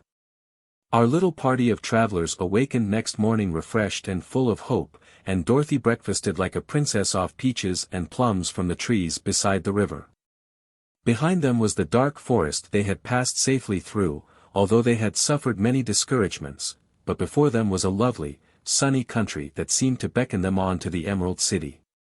To be sure, the broad river now cut them off from this beautiful land, but the raft was nearly done, and after the Tin Woodman had cut a few more logs and fastened them together with wooden pins, they were ready to start. Dorothy sat down in the middle of the raft and held Toto in her arms. When the Cowardly Lion stepped upon the raft it tipped badly, for he was big and heavy. But the Scarecrow and the Tin Woodman stood upon the other end to steady it, and they had long poles in their hands to push the raft through the water. They got along quite well at first, but when they reached the middle of the river the swift current swept the raft downstream, farther and farther away from the road of yellow brick. And the water grew so deep that the long poles would not touch the bottom. "This is bad," said the Tin Woodman, "for if we cannot get to the land we shall be carried into the country of the Wicked Witch of the West, and she will enchant us and make us her slaves." "And then I should get no brains," said the Scarecrow. "And I should get no courage," said the Cowardly Lion. "And I should get no heart," said the Tin Woodman. "And I should never get back to Kansas," said Dorothy. "We must certainly get to the Emerald City if we can," the Scarecrow continued, and he pushed so hard on his long pole that it stuck fast in the mud at the bottom of the river, and before he could pull it out again, or let go, the raft was swept away and the poor Scarecrow left clinging to the pole in the middle of the river. "Goodbye," he called after them, and they were very sorry to leave him. Indeed, the Tin Woodman began to cry, but fortunately remembered that he might rust, and so dried his tears on Dorothy's apron. Of course this was a bad thing for the Scarecrow. "I am now worse off than when I first met Dorothy," he thought. "Then, I was stuck on a pole in a cornfield, where I could make believe scare the crows, at any rate. But surely there is no use for a Scarecrow stuck on a pole in the middle of a river. I am afraid I shall never have any brains, after all." Down the stream the raft floated, and the poor Scarecrow was left far behind. Then the lion said, "Something must be done to save us. I think I can swim to the shore and pull the raft after me, if you will only hold fast to the tip of my tail." So he sprang into the water and the Tin Woodman caught fast hold of his tail, when the lion began to swim with all his might toward the shore. It was hard work, although he was so big. But by and by they were drawn out of the current, and then Dorothy took the Tin Woodman's long pole and helped push the raft to the land. They were all tired out when they reached the shore at last and stepped off upon the pretty green grass, and they also knew that the stream had carried them a long way past the road of yellow brick that led to the Emerald City. "What shall we do now?" asked the Tin Woodman, as the lion lay down on the grass to let the sun dry him. "We must get back to the road, in some way," said Dorothy. "The best plan will be to walk along the river bank until we come to the road again," remarked the lion. So, when they were rested, Dorothy picked up her basket and they started along the grassy bank, back to the road from which the river had carried them. It was a lovely country, with plenty of flowers and fruit trees and sunshine to cheer them, and had they not felt so sorry for the poor Scarecrow they could have been very happy. They walked along as fast as they could, Dorothy only stopping once to pick a beautiful flower, and after a time the Tin Woodman cried out, "Look!" Then they all looked at the river and saw the Scarecrow perched upon his pole in the middle of the water, looking very lonely and sad. "What can we do to save him?" asked Dorothy. The lion and the woodman both shook their heads, for they did not know. So they sat down upon the bank and gazed wistfully at the Scarecrow until a stork flew by, which, seeing them, stopped to rest at the water's edge. "Who are you, and where are you going?" asked the stork.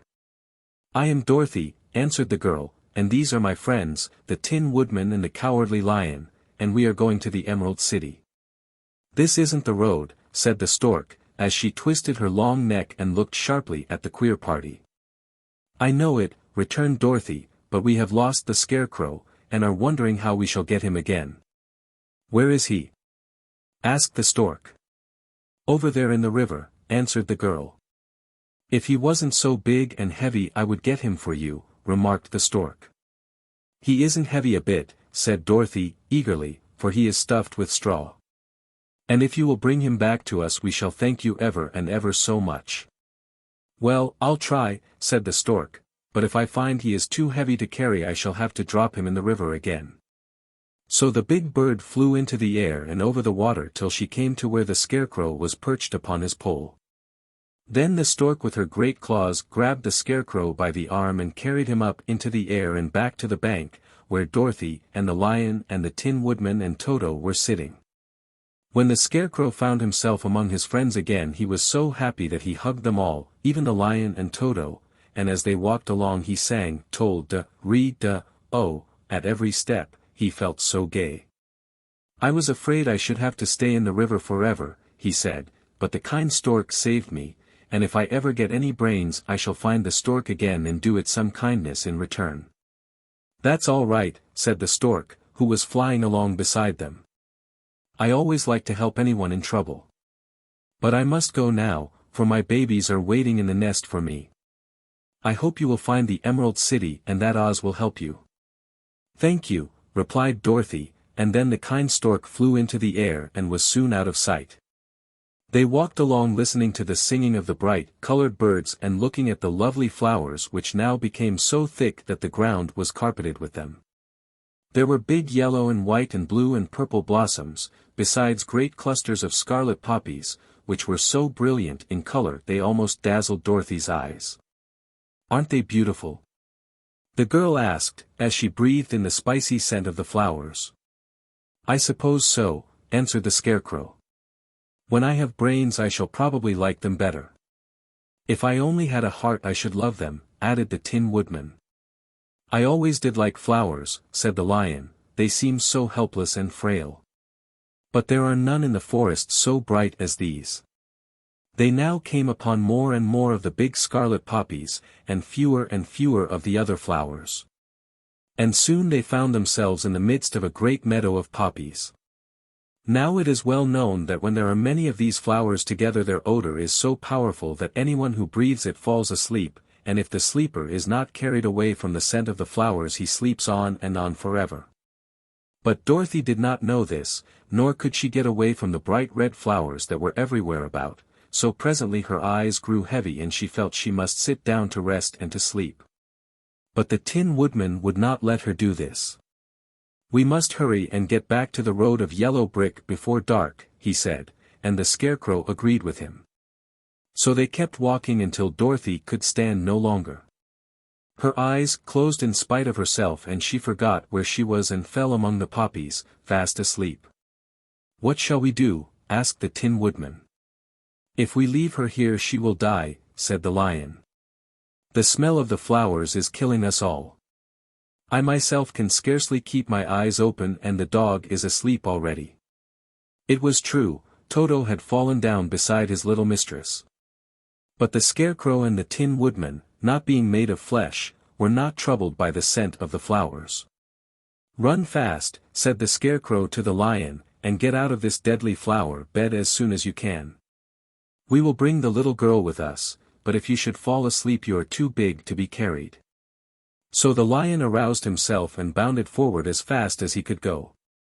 In a moment he was out of sight. "Let us make a chair with our hands, and carry her," said the Scarecrow. So they picked up Toto and put the dog in Dorothy's lap, and then they made a chair with their hands for the seat and their arms for the arms and carried the sleeping girl between them through the flowers. On and on they walked, and it seemed that the great carpet of deadly flowers that surrounded them would never end. They followed the bend of the river, and at last came upon their friend the Lion, lying fast asleep among the poppies. The flowers had been too strong for the huge beast and he had given up, at last, and fallen only a short distance from the end of the poppy bed, where the sweet grass spread in beautiful green fields before them. "We can do nothing for him," said the Tin Woodman, sadly, "for he is much too heavy to lift. We must leave him here to sleep on forever, and perhaps he will dream that he has found courage at last." "I'm sorry," said the Scarecrow. The Lion was a very good comrade for one so cowardly. "But let us go on." They carried the sleeping girl to a pretty spot beside the river, far enough from the poppy field to prevent her breathing any more of the poison of the flowers. And here they laid her gently on the soft grass and waited for the fresh breeze to waken her. 9. The Queen of the Field Mice. "We cannot be far from the road of yellow brick, now," remarked the Scarecrow, as he stood beside the girl, "for we have come nearly as far as the river carried us away." The Tin Woodman was about to reply when he heard a low growl, and turning his head, which worked beautifully on hinges, he saw a strange beast come bounding over the grass towards them.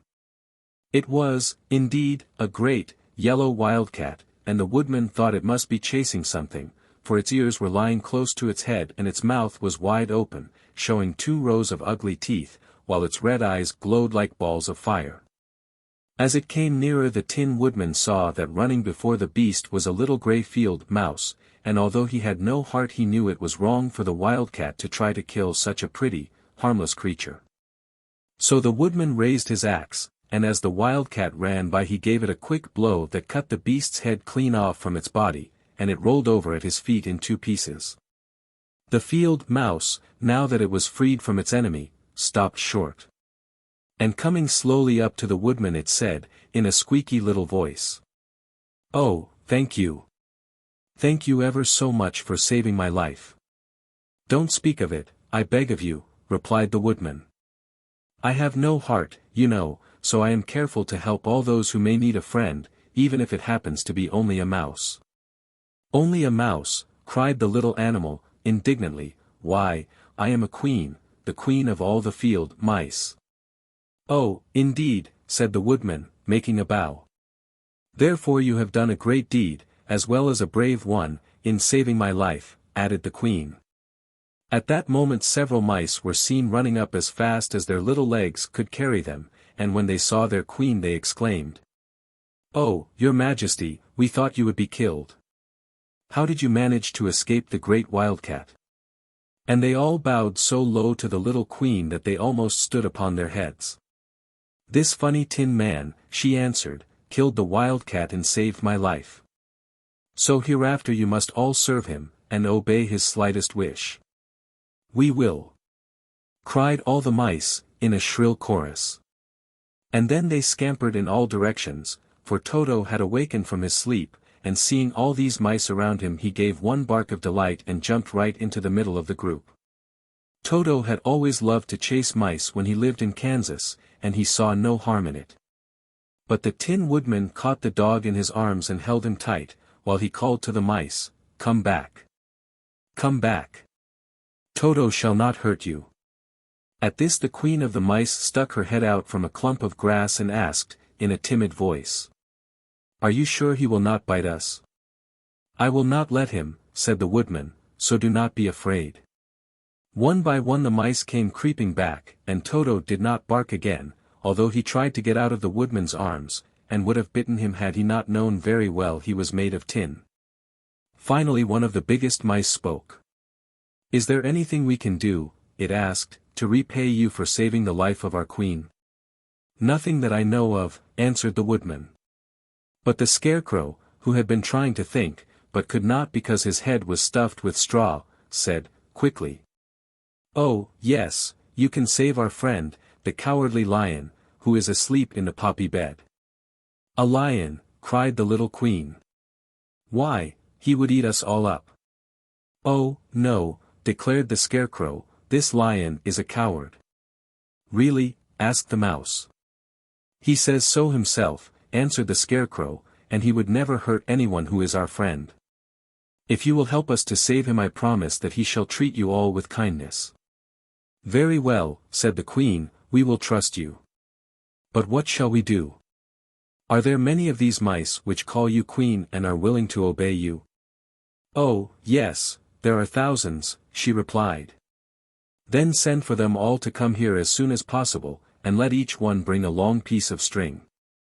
The queen turned to the mice that attended her and told them to go at once and get all her people. As soon as they heard her orders they ran away in every direction as fast as possible. "Now," said the Scarecrow to the Tin Woodman, "you must go to those trees by the river side and make a truck that will carry the lion." So the woodman went at once to the trees and began to work. And he soon made a truck out of the limbs of trees, from which he chopped away all the leaves and branches. He fastened it together with wooden pegs and made the four wheels out of short pieces of a big tree trunk. So fast and so well did he work that by the time the mice began to arrive the truck was all ready for them. They came from all directions, and there were thousands of them, big mice and little mice and middle-sized mice. And each one brought a piece of string in his mouth. It was about this time that Dorothy woke from her long sleep and opened her eyes. She was greatly astonished to find herself lying upon the grass, with thousands of mice standing around and looking at her timidly. But the Scarecrow told her about everything, and turning to the dignified little mouse, he said, "Permit me to introduce to you Her Majesty, the Queen." Dorothy nodded gravely and the Queen made a courtesy, after which she became quite friendly with the little girl. The Scarecrow and the Woodman now began to fasten the mice to the truck, using the strings they had brought. One end of a string was tied around the neck of each mouse and the other end to the truck. Of course the truck was 1,000 times bigger than any of the mice who were to draw it. But when all the mice had been harnessed they were able to pull it quite easily. Even the Scarecrow and the Tin Woodman could sit on it, and were drawn swiftly by their queer little horses to the place where the lion lay asleep. After a great deal of hard work, for the lion was heavy, they managed to get him up on the truck. Then the Queen hurriedly gave her people the order to start, for she feared if the mice stayed among the poppies too long they also would fall asleep. At first the little creatures, many though they were, could hardly stir the heavily loaded truck, but the Woodman and the Scarecrow both pushed from behind, and they got along better.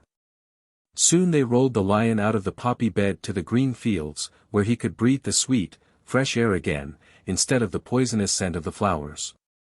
Dorothy came to meet them and thanked the little mice warmly for saving her companion from death. She had grown so fond of the big lion she was glad he had been rescued. Then the mice were unharnessed from the truck and scampered away through the grass to their homes. The queen of the mice was the last to leave. "If ever you need us again," she said, "come out into the field and call, and we shall hear you and come to your assistance. Goodbye. Goodbye." They all answered, and away the queen ran, while Dorothy held Toto tightly lest he should run after her and frighten her. After this they sat down beside the lion until he should awaken. And the Scarecrow brought Dorothy some fruit from a tree nearby, which she ate for her dinner. 10. The Guardian of the Gate. It was some time before the cowardly lion awakened, for he had lain among the poppies a long while, breathing in their deadly fragrance. But when he did open his eyes and roll off the truck he was very glad to find himself still alive. "I ran as fast as I could," he said, sitting down and yawning, "but the flowers were too strong for me." "How did you get me out?" Then they told him of the field mice, and how they had generously saved him from death, and the cowardly lion laughed, and said, "I have always thought myself very big and terrible. Yet such small things as flowers came near to killing me, and such small animals as mice have saved my life. How strange it all is! But, comrades, what shall we do now?" "We must journey on until we find the road of yellow brick again," said Dorothy, "and then we can keep on to the Emerald City." So, the lion being fully refreshed, and feeling quite himself again, they all started upon the journey, greatly enjoying the walk through the soft, fresh grass. And it was not long before they reached the road of yellow brick and turned again toward the Emerald City where the great Oz dwelt. The road was smooth and well paved, now, and the country about was beautiful. So that the travelers rejoiced in leaving the forest far behind, and with it the many dangers they had met in its gloomy shades. Once more they could see fences built beside the road. But these were painted green, and when they came to a small house, in which a farmer evidently lived, that also was painted green. They passed by several of these houses during the afternoon, and sometimes people came to the doors and looked at them as if they would like to ask questions. But no one came near them nor spoke to them because of the great lion, of which they were much afraid. The people were all dressed in clothing of a lovely emerald green color and wore peaked hats like those of the Munchkins. "This must be the land of Oz," said Dorothy, "and we are surely getting near the Emerald City." "Yes," answered the Scarecrow, "everything is green here, while in the country of the Munchkins blue was the favorite color. But the people do not seem to be as friendly as the Munchkins and I'm afraid we shall be unable to find a place to pass the night." "I should like something to eat besides fruit," said the girl, "and I'm sure Toto is nearly starved. Let us stop at the next house and talk to the people." So, when they came to a good-sized farmhouse, Dorothy walked boldly up to the door and knocked. A woman opened it just far enough to look out, and said, "What do you want, child, and why is that great lion with you?" "We wish to pass the night with you, if you will allow us," answered Dorothy. "And the lion is my friend and comrade, and would not hurt you for the world." "Is he tame?" asked the woman, opening the door a little wider. "Oh, yes," said the girl, "and he is a great coward, too. So that he will be more afraid of you than you are of him." "Well," said the woman, after thinking it over and taking another peep at the lion, "if that is the case you may come in, and I will give you some supper and a place to sleep." So they all entered the house, where there were, besides the woman, 2 children and a man. The man had hurt his leg, and was lying on the couch in a corner. They seemed greatly surprised to see so strange a company, and while the woman was busy laying the table the man asked, "Where are you all going?" "To the Emerald City," said Dorothy, "to see the great Oz." "Oh, indeed," exclaimed the man. "Are you sure that Oz will see you?" "Why not?" she replied. "Why, it is said that he never lets anyone come into his presence. I have been to the Emerald City many times, and it is a beautiful and wonderful place. But I have never been permitted to see the great Oz, nor do I know of any living person who has seen him." "Does he never go out?" asked the Scarecrow. "Never. He sits day after day in the great throne room of his palace, and even those who wait upon him do not see him face to face." "What is he like?" asked the girl. That is hard to tell, said the man, thoughtfully. You see, Oz is a great wizard, and can take on any form he wishes. So that some say he looks like a bird, and some say he looks like an elephant, and some say he looks like a cat. To others he appears as a beautiful fairy, or a brownie, or in any other form that pleases him. But who the real Oz is, when he is in his own form, no living person can tell. That is very strange, said Dorothy. But we must try, in some way, to see him, or we shall have made our journey for nothing.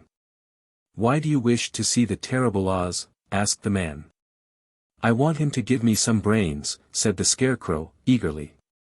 Oh, Oz could do that easily enough, declared the man. He has more brains than he needs. And I want him to give me a heart, said the Tin Woodman. That will not trouble him, continued the man, for Oz has a large collection of hearts, of all sizes and shapes. And I want him to give me courage, said the Cowardly Lion. Oz keeps a great pot of courage in his throne room, said the man, which he has covered with a golden plate, to keep it from running over. He will be glad to give you some. And I want him to send me back to Kansas, said Dorothy. Where is Kansas? Asked the man, in surprise. I don't know, replied Dorothy, sorrowfully, but it is my home, and I'm sure it's somewhere. Very likely. Well, Oz can do anything, so I suppose he will find Kansas for you. But first you must get to see him, and that will be a hard task, for the great wizard does not like to see anyone, and he usually has his own way. But what do you want? He continued, speaking to Toto. Toto only wagged his tail. For, strange to say, he could not speak.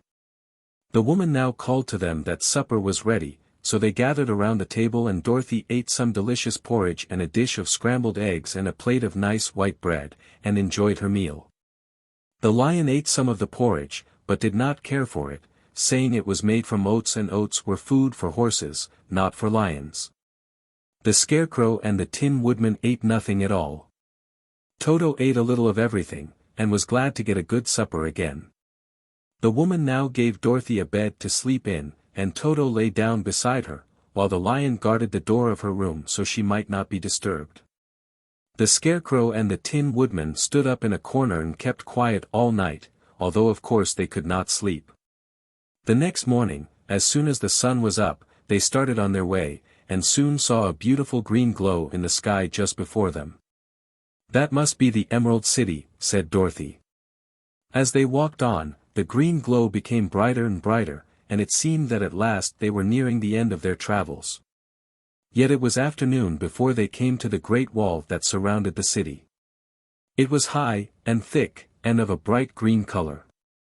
In front of them, and at the end of the road of yellow brick, was a big gate, all studded with emeralds that glittered so in the sun that even the painted eyes of the Scarecrow were dazzled by their brilliancy. There was a bell beside the gate, and Dorothy pushed the button and heard a silvery tinkle sound within. Then the big gate swung slowly open, and they all passed through and found themselves in a high arched room, the walls of which glistened with countless emeralds.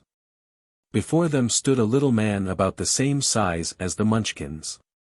He was clothed all in green, from his head to his feet, and even his skin was of a greenish tint.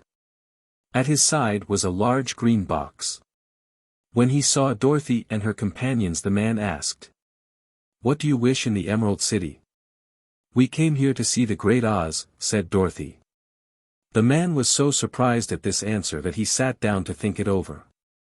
"It has been many years since anyone asked me to see Oz," he said, shaking his head in perplexity. "He is powerful and terrible, and if you come on an idle or foolish errand to bother the wise reflections of the great wizard, he might be angry and destroy you all in an instant." "But it is not a foolish errand, nor an idle one," replied the Scarecrow, "it is important. And we have been told that Oz is a good wizard." "So he is," said the Green Man, "and he rules the Emerald City wisely and well. But to those who are not honest, or who approach him from curiosity, he is most terrible, and few have ever dared ask to see his face. I am the guardian of the gates, and since you demand to see the Great Oz I must take you to his palace. But first you must put on the spectacles." Why? Asked Dorothy. Because if you did not wear spectacles, the brightness and glory of the Emerald City would blind you. Even those who live in the city must wear spectacles night and day. They are all locked on, for Oz so ordered it when the city was first built, and I have the only key that will unlock them. He opened the big box, and Dorothy saw that it was filled with spectacles of every size and shape. All of them had green glasses in them. The guardian of the gates found a pair that would just fit Dorothy and put them over her eyes. There were 2 golden bands fastened to them that passed around the back of her head, where they were locked together by a little key that was at the end of a chain the guardian of the gates wore around his neck. When they were on, Dorothy could not take them off had she wished, but of course she did not want to be blinded by the glare of the Emerald City, so she said nothing. Then the Green Man fitted spectacles for the Scarecrow and the Tin Woodman and the Lion, and even on little Toto, and all were locked fast with the key. Then the guardian of the gates put on his own glasses and told them he was ready to show them to the palace. Taking a big golden key from a peg on the wall, he opened another gate, and they all followed him through the portal into the streets of the Emerald City. 11. The Wonderful Emerald City of Oz. Even with eyes protected by the green spectacles, Dorothy and her friends were at first dazzled by the brilliancy of the wonderful city.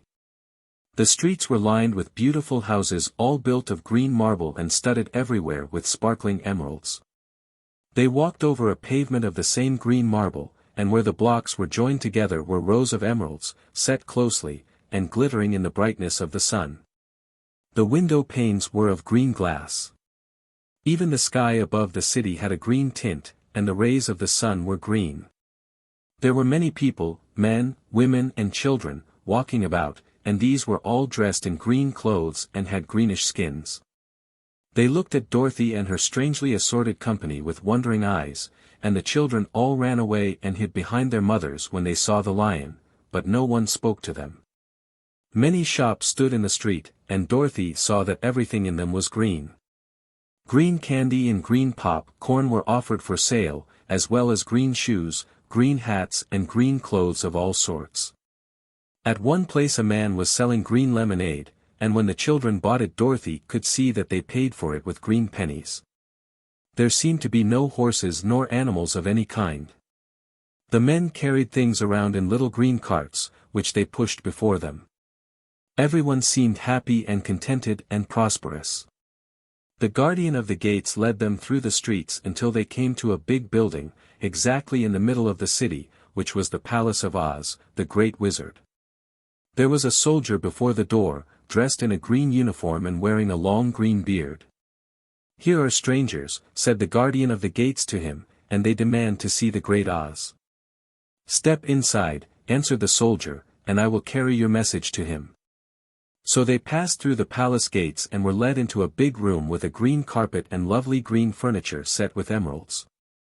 The soldier made them all wipe their feet upon a green mat before entering this room, and when they were seated he said, politely, "Please make yourselves comfortable while I go to the door of the throne room and tell us you are here." They had to wait a long time before the soldier returned. When, at last, he came back, Dorothy asked, "Have you seen Oz?" "Oh, no," returned the soldier, "I have never seen him. But I spoke to him as he sat behind his screen, and gave him your message. He says he will grant you an audience, if you so desire, but each one of you must enter his presence alone, and he will admit but one each day. Therefore, as you must remain in the palace for several days, I will have you shown to rooms where you may rest in comfort after your journey." "Thank you," replied the girl, "that is very kind of Oz." The soldier now blew upon a green whistle, and at once a young girl, dressed in a pretty green silk gown, entered the room. She had lovely green hair and green eyes, and she bowed low before Dorothy as she said, "Follow me and I will show you your room." So Dorothy said good-bye to all her friends except Toto, and taking the dog in her arms followed the green girl through 7 passages and up 3 flights of stairs until they came to a room at the front of the palace. It was the sweetest little room in the world, with a soft, comfortable bed that had sheets of green silk and a green velvet counterpane. There was a tiny fountain in the middle of the room, that shot a spray of green perfume into the air, to fall back into a beautifully carved green marble basin. Beautiful green flowers stood in the windows, and there was a shelf with a row of little green books. When Dorothy had time to open these books she found them full of queer green pictures that made her laugh, they were so funny. In a wardrobe were many green dresses, made of silk and satin and velvet, and all of them fitted Dorothy exactly. "Make yourself perfectly at home," said the green girl, "and if you wish for anything ring the bell. Oz will send for you tomorrow morning." She left Dorothy alone and went back to the others. These she also led to rooms, and each one of them found himself lodged in a very pleasant part of the palace. Of course this politeness was wasted on the Scarecrow, for when he found himself alone in his room he stood stupidly in one spot, just within the doorway, to wait till morning. It would not rest him to lie down, and he could not close his eyes. So he remained all night staring at a little spider which was weaving its web in a corner of the room, just as if it were not one of the most wonderful rooms in the world. The Tin Woodman lay down on his bed from force of habit, for he remembered when he was made of flesh, but not being able to sleep he passed the night moving his joints up and down to make sure they kept in good working order. The lion would have preferred a bed of dried leaves in the forest, and did not like being shut up in a room. But he had too much sense to let this worry him, so he sprang upon the bed and rolled himself up like a cat and purred himself asleep in a minute. The next morning, after breakfast, the Green Maiden came to fetch Dorothy, and she dressed her in one of the prettiest gowns, made of green brocaded satin. Dorothy put on a green silk apron and tied a green ribbon around Toto's neck, and they started for the throne room of the Great Oz. First they came to a great hall in which were many ladies and gentlemen of the court, all dressed in rich costumes. These people had nothing to do but talk to each other, but they always came to wait outside the throne room every morning, although they were never permitted to see Oz. As Dorothy entered they looked at her curiously, and one of them whispered, "Are you really going to look upon the face of Oz the Terrible?" "Of course," answered the girl, "if he will see me." "Oh, he will see you," said the soldier who had taken her message to the wizard, "although he does not like to have people ask to see him. Indeed, at first he was angry, and said I should send you back where you came from. Then he asked me what you looked like, and when I mentioned your silver shoes he was very much interested. At last I told him about the mark upon your forehead, and he decided he would admit you to his presence." Just then a bell rang, and the green girl said to Dorothy, "That is the signal. You must go into the throne room alone." She opened a little door and Dorothy walked boldly through and found herself in a wonderful place. It was a big, round room with a high arched roof, and the walls and ceiling and floor were covered with large emeralds set closely together. In the center of the roof was a great light, as bright as the sun, which made the emerald sparkle in a wonderful manner. But what interested Dorothy most was the big throne of green marble that stood in the middle of the room. It was shaped like a chair and sparkled with gems, as did everything else. In the center of the chair was an enormous head, without body to support it or any arms or legs whatever. There was no hair upon this head, but it had eyes and nose and mouth, and was bigger than the head of the biggest giant. As Dorothy gazed upon this in wonder and fear the eyes turned slowly and looked at her sharply and steadily. Then the mouth moved, and Dorothy heard a voice say, "I am Oz, the Great and Terrible. Who are you, and why do you seek me?" It was not such an awful voice as she had expected to come from the big head. So she took courage and answered, "I am Dorothy, the small and meek. I have come to you for help." The eyes looked at her thoughtfully for a full minute. Then said the voice, "Where did you get the silver shoes?" "I got them from the Wicked Witch of the East, when my house fell on her and killed her," she replied. "Where did you get the mark upon your forehead?" continued the voice. "That is where the Good Witch of the North kissed me when she bade me good bye and sent me to you," said the girl. Again the eyes looked at her sharply, and they saw she was telling the truth. Then Oz asked, "What do you wish me to do?" "Send me back to Kansas, where my Aunt Em and Uncle Henry are," she answered, earnestly. "I don't like your country, although it is so beautiful." And I am sure Aunt Em will be dreadfully worried over my being away so long." The eyes winked 3 times, and then they turned up to the ceiling and down to the floor and rolled around so queerly that they seemed to see every part of the room. And at last they looked at Dorothy again. "Why should I do this for you?" asked Oz. "Because you are strong and I am weak, because you are a great wizard and I am only a helpless little girl," she answered. "But you were strong enough to kill the Wicked Witch of the East," said Oz. "That just happened," returned Dorothy, simply. "I could not help it." "Well," said the head, "I will give you my answer. You have no right to expect me to send you back to Kansas unless you do something for me in return. In this country everyone must pay for everything he gets. If you wish me to use my magic power to send you home again, you must do something for me first. Help me and I will help you." "What must I do?" asked the girl. "Kill the Wicked Witch of the West," answered Oz. "But I cannot," exclaimed Dorothy, greatly surprised. "You killed the Witch of the East and you wear the silver shoes, which bear a powerful charm. There is now but one Wicked Witch left in all this land, and when you can tell me she is dead I will send you back to Kansas, but not before." The little girl began to weep, she was so much disappointed. And the eyes winked again and looked upon her anxiously, as if the great Oz felt that she could help him if she would. "I never killed anything, willingly," she sobbed, "and even if I wanted to, how could I kill the Wicked Witch? If you, who are great and terrible, cannot kill her yourself, how do you expect me to do it?" "I do not know," said the head, "but that is my answer, and until the Wicked Witch dies you will not see your uncle and aunt again. Remember that the witch is wicked, tremendously wicked, and ought to be killed. Now go, and do not ask to see me again until you have done your task." Sorrowfully Dorothy left the throne room and went back where the lion and the Scarecrow and the Tin Woodman were waiting to hear what Oz had said to her. "There is no hope for me," she said, sadly, "for Oz will not send me home until I have killed the Wicked Witch of the West, and that I can never do." Her friends were sorry, but could do nothing to help her. So she went to her own room and lay down on the bed and cried herself to sleep. The next morning the soldier with the green whiskers came to the Scarecrow and said, "Come with me, for Oz has sent for you." So the Scarecrow followed him and was admitted into the great throne room, where he saw, sitting in the emerald throne, a most lovely lady. She was dressed in green silk gauze and wore upon her flowing green locks a crown of jewels.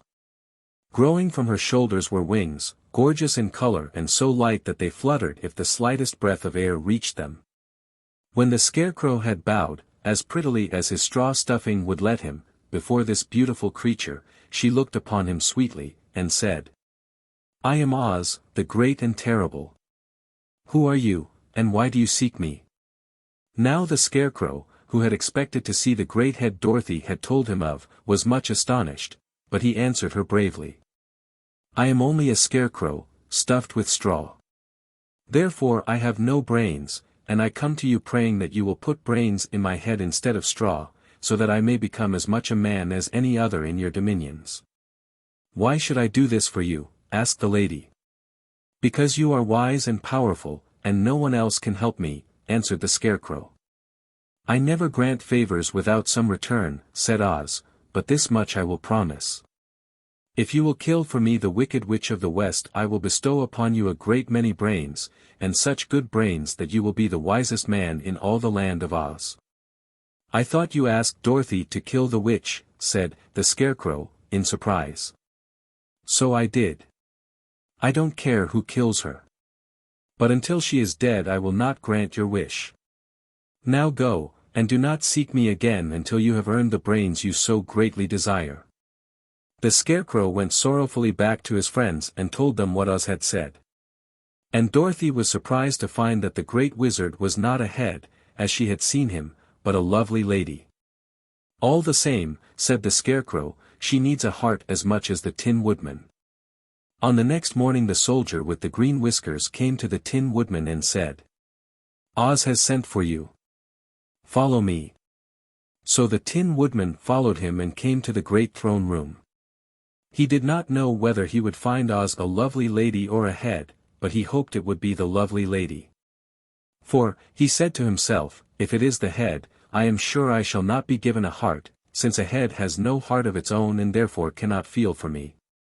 But if it is the lovely lady I shall beg hard for a heart, for all ladies are themselves said to be kindly-hearted. But when the woodman entered the great throne room he saw neither the head nor the lady, for Oz had taken the shape of a most terrible beast. It was nearly as big as an elephant, and the green throne seemed hardly strong enough to hold its weight. The beast had a head like that of a rhinoceros, only there were 5 eyes in its face. There were 5 long arms growing out of its body and it also had 5 long, slim legs. Thick, woolly hair covered every part of it, and a more dreadful-looking monster could not be imagined. It was fortunate the Tin Woodman had no heart at that moment, for it would have beat loud and fast from terror. But being only tin, the woodman was not at all afraid, although he was much disappointed. "I am Oz, the great and terrible," spake the beast, in a voice that was one great roar. "Who are you, and why do you seek me? I am a woodman, and made of tin. Therefore I have no heart, and cannot love. I pray you to give me a heart that I may be as other men are." "Why should I do this?" demanded the beast. "Because I ask it, and you alone can grant my request," answered the woodman. Oz gave a low growl at this, but said, gruffly, "If you indeed desire a heart, you must earn it." "How?" asked the woodman. "Help Dorothy to kill the wicked witch of the West," replied the beast. "When the witch is dead, come to me, and I will then give you the biggest and kindest and most loving heart in all the land of Oz." So the Tin Woodman was forced to return sorrowfully to his friends and tell them of the terrible beast he had seen. They all wondered greatly at the many forms the great wizard could take upon himself, and the lion said, "If he is a beast when I go to see him, I shall roar my loudest, and so frighten him that he will grant all I ask. And if he is the lovely lady, I shall pretend to spring upon her, and so compel her to do my bidding. And if he is the great head, he will be at my mercy, for I will roll this head all about the room until he promises to give us what we desire. So be of good cheer my friends, for all will yet be well." The next morning the soldier with the green whiskers led the lion to the great throne room and bade him enter the presence of Oz. The lion at once passed through the door, and glancing around saw, to his surprise, that before the throne was a ball of fire, so fierce and glowing he could scarcely bear to gaze upon it. His first thought was that Oz had by accident caught on fire and was burning up, but, when he tried to go nearer, the heat was so intense that it singed his whiskers, and he crept back tremblingly to a spot nearer the door. Then a low, quiet voice came from the ball of fire, and these were the words it spoke. "I am Oz, the great and terrible. Who are you, and why do you seek me?" And the lion answered, "I am a cowardly lion, afraid of everything. I come to you to beg that you give me courage, so that in reality I may become the king of beasts, as men call me." "Why should I give you courage?" demanded Oz. "Because of all wizards you are the greatest, and alone have power to grant my request," answered the lion. The ball of fire burned fiercely for a time, and the voice said, "Bring me proof that the wicked witch is dead, and that moment I will give you courage. But so long as the witch lives you must remain a coward." The lion was angry at this speech, but could say nothing in reply, and while he stood silently gazing at the ball of fire it became so furiously hot that he turned tail and rushed from the room. He was glad to find his friends waiting for him, and told them of his terrible interview with the wizard. "What shall we do now?" asked Dorothy, sadly. "There is only one thing we can do," returned the lion, "and that is to go to the land of the Winkies, seek out the wicked witch, and destroy her." "But suppose we cannot?" said the girl. "Then I shall never have courage," declared the lion. "And I shall never have brains," added the Scarecrow. "And I shall never have a heart," spoke the Tin Woodman. "And I shall never see Aunt Em and Uncle Henry," said Dorothy, beginning to cry. "Be careful," cried the green girl, "the tears will fall on your green silk gown, and spot it." So Dorothy dried her eyes and said, "I suppose we must try it, but I am sure I do not want to kill anybody, even to see Aunt Em again. I will go with you. But I'm too much of a coward to kill the witch, said the lion. I will go too, declared the Scarecrow, but I shall not be of much help to you, I am such a fool. I haven't the heart to harm even a witch, remarked the Tin Woodman. But if you go I certainly shall go with you. Therefore it was decided to start upon their journey the next morning, and the woodman sharpened his axe on a green grindstone and had all his joints properly oiled. The Scarecrow stuffed himself with fresh straw and Dorothy put new paint on his eyes that he might see better. The green girl, who was very kind to them, filled Dorothy's basket with good things to eat, and fastened a little bell around Toto's neck with a green ribbon. They went to bed quite early and slept soundly until daylight, when they were awakened by the crowing of a green cock that lived in the backyard of the palace, and the cackling of a hen that had laid a green egg. 12. The Search for the Wicked Witch. The soldier with the green whiskers led them through the streets of the Emerald City until they reached the room where the guardian of the gates lived. This officer unlocked their spectacles to put them back in his great box, and then he politely opened the gate for our friends. Which road leads to the Wicked Witch of the West? Asked Dorothy.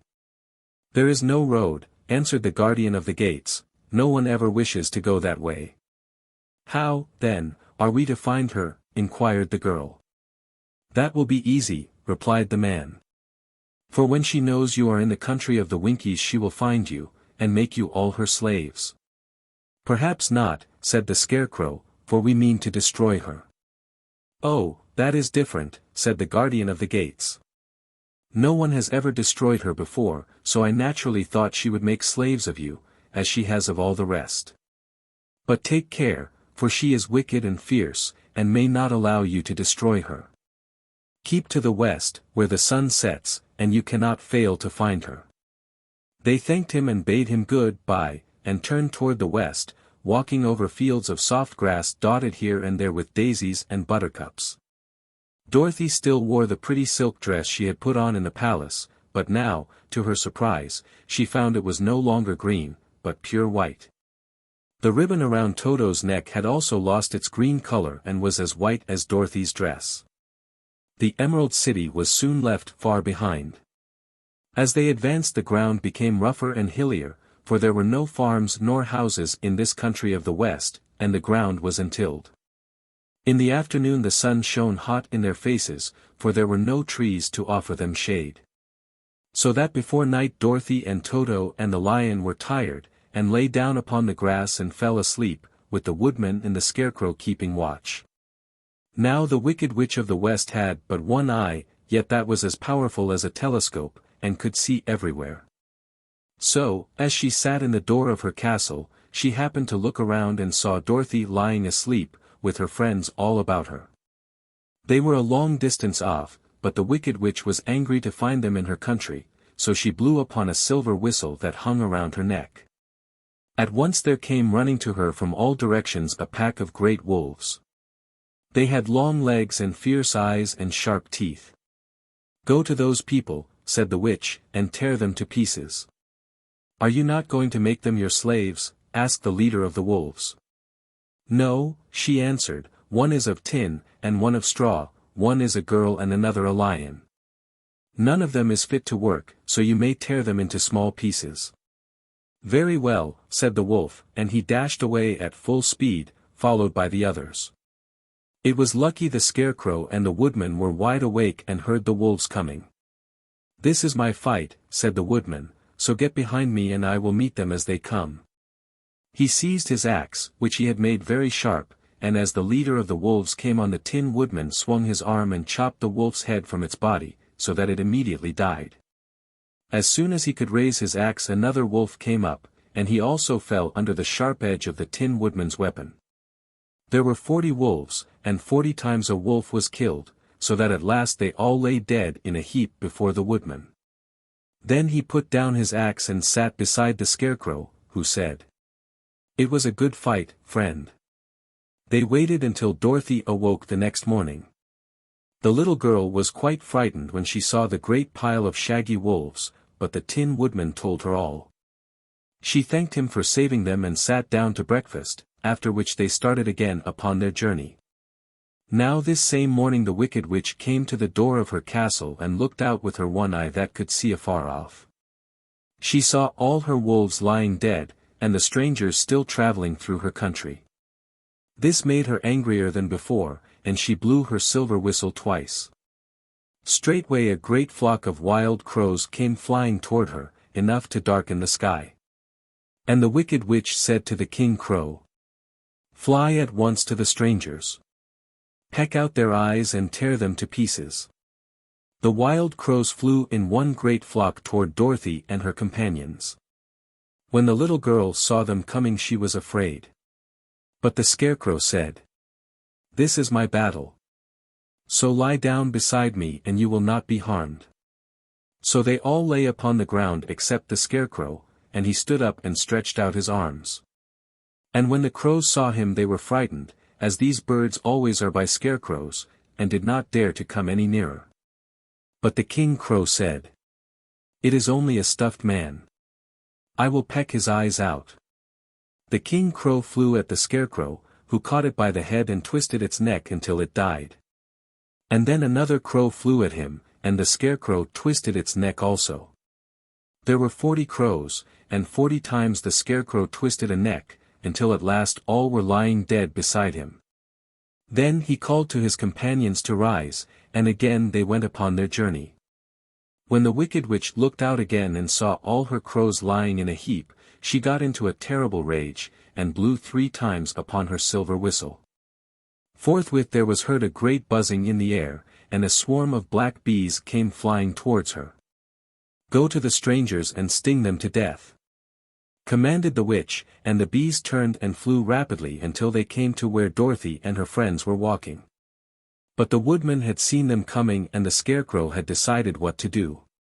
"Take out my straw and scatter it over the little girl and the dog and the lion," he said to the woodman, "and the bees cannot sting them."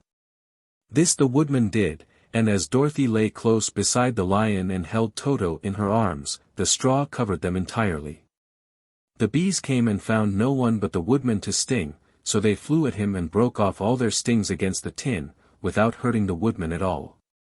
And as bees cannot live when their stings are broken, that was the end of the black bees, and they lay scattered thick about the woodman, like little heaps of fine coal. Then Dorothy and the lion got up, and the girl helped the Tin Woodman put the straw back into the Scarecrow again, until he was as good as ever. So they started upon their journey once more. The wicked witch was so angry when she saw her black bees in little heaps like fine coal that she stamped her foot and tore her hair and gnashed her teeth.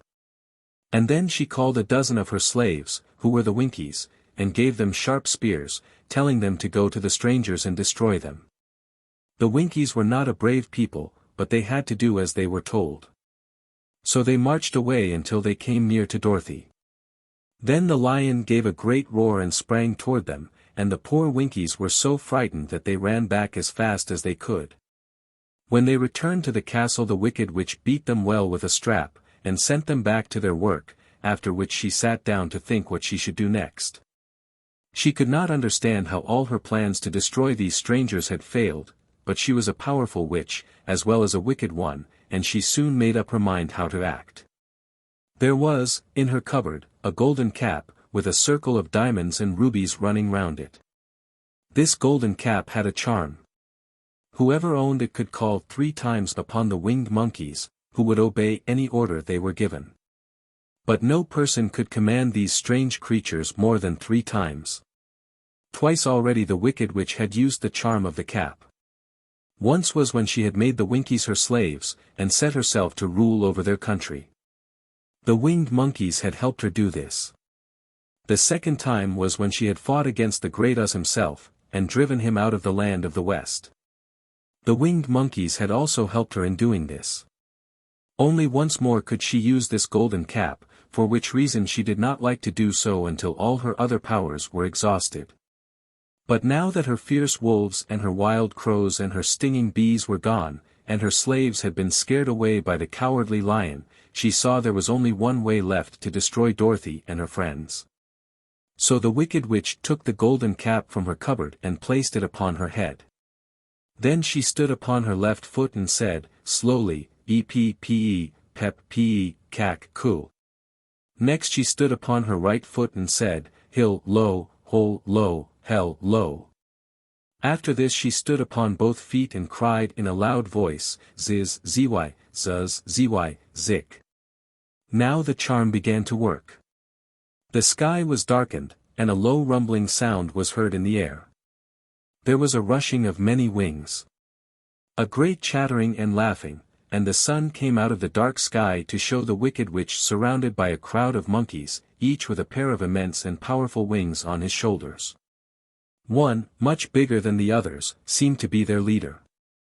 He flew close to the witch and said, "You have called us for the third and last time.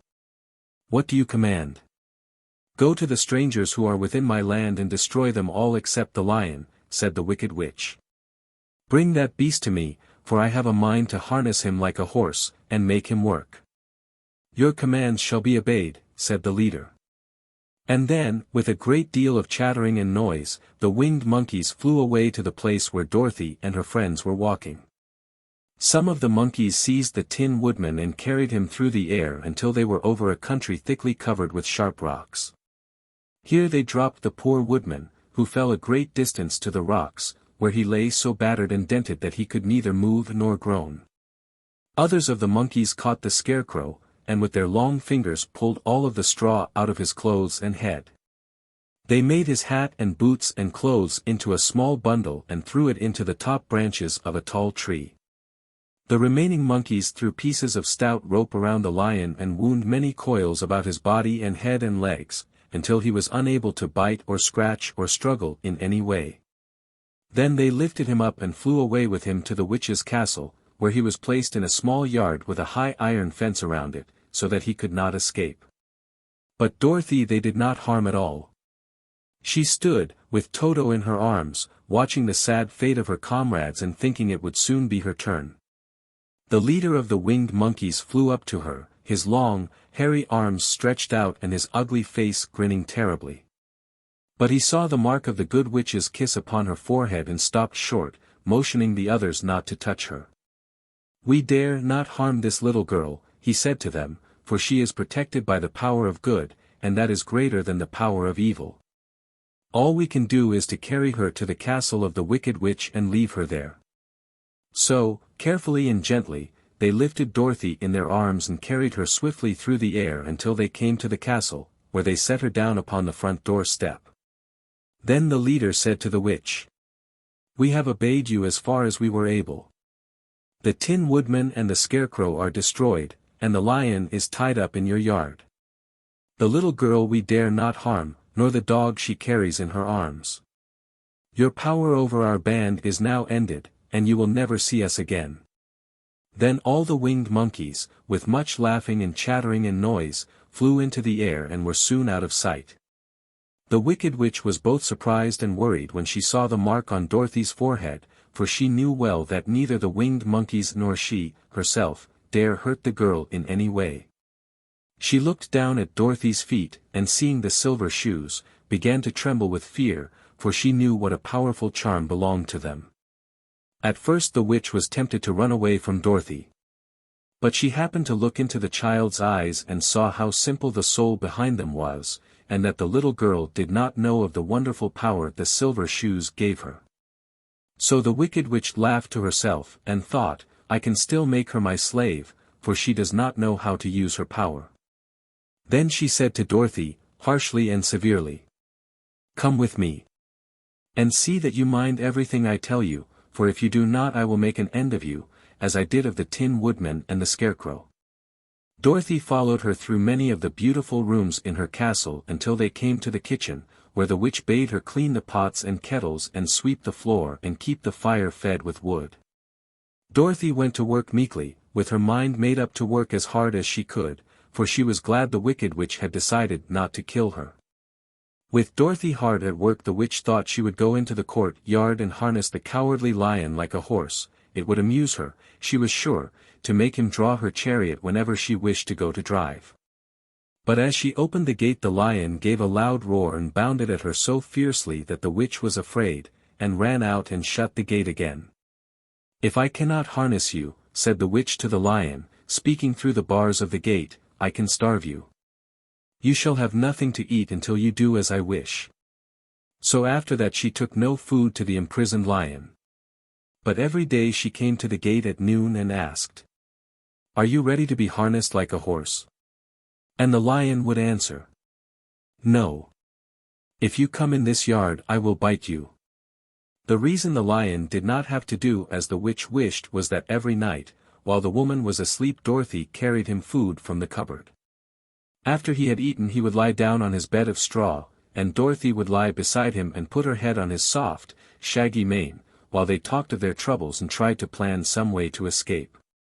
But they could find no way to get out of the castle, for it was constantly guarded by the yellow Winkies, who were the slaves of the wicked witch and too afraid of her not to do as she told them.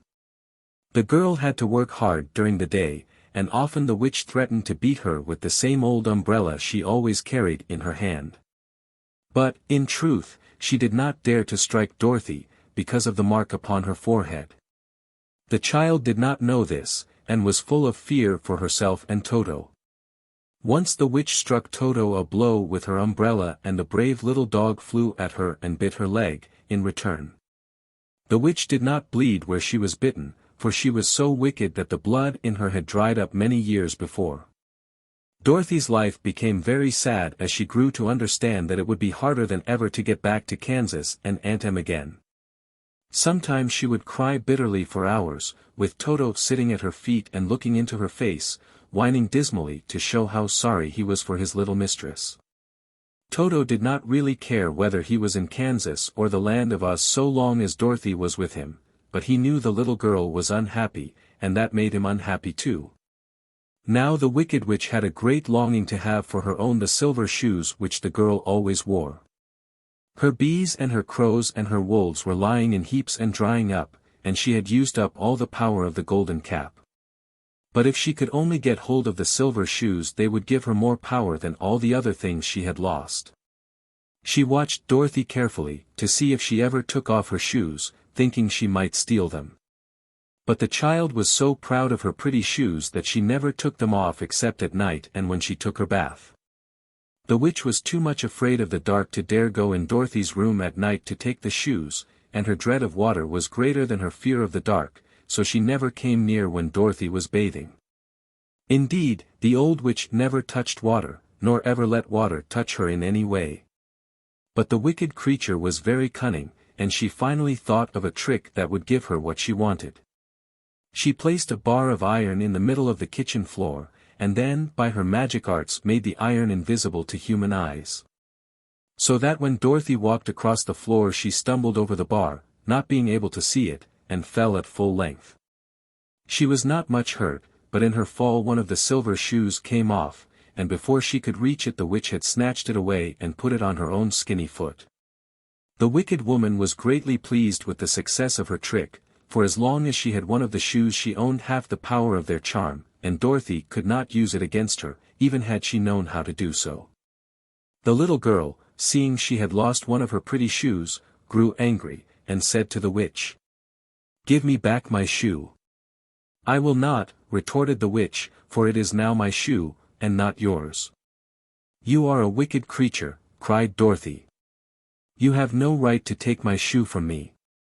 "I shall keep it, just the same," said the witch, laughing at her, "and some day I shall get the other one from you, too." This made Dorothy so very angry that she picked up the bucket of water that stood near and dashed it over the witch, wetting her from head to foot. Instantly the wicked woman gave a loud cry of fear. And then, as Dorothy looked at her in wonder, the witch began to shrink and fall away. "See what you have done," she screamed. "In a minute I shall melt away." "I'm very sorry, indeed," said Dorothy, who was truly frightened to see the witch actually melting away like brown sugar before her very eyes. "Didn't you know water would be the end of me?" asked the witch, in a wailing, despairing voice. "Of course not," answered Dorothy, "how should I?" "Well, in a few minutes I shall be all melted, and you will have the castle to yourself. I have been wicked in my day, but I never thought a little girl like you would ever be able to melt me and end my wicked deeds." Look out, here I go." With these words the witch fell down in a brown, melted, shapeless mass and began to spread over the clean boards of the kitchen floor. Seeing that she had really melted away to nothing, Dorothy drew another bucket of water and threw it over the mess. She then swept it all out the door.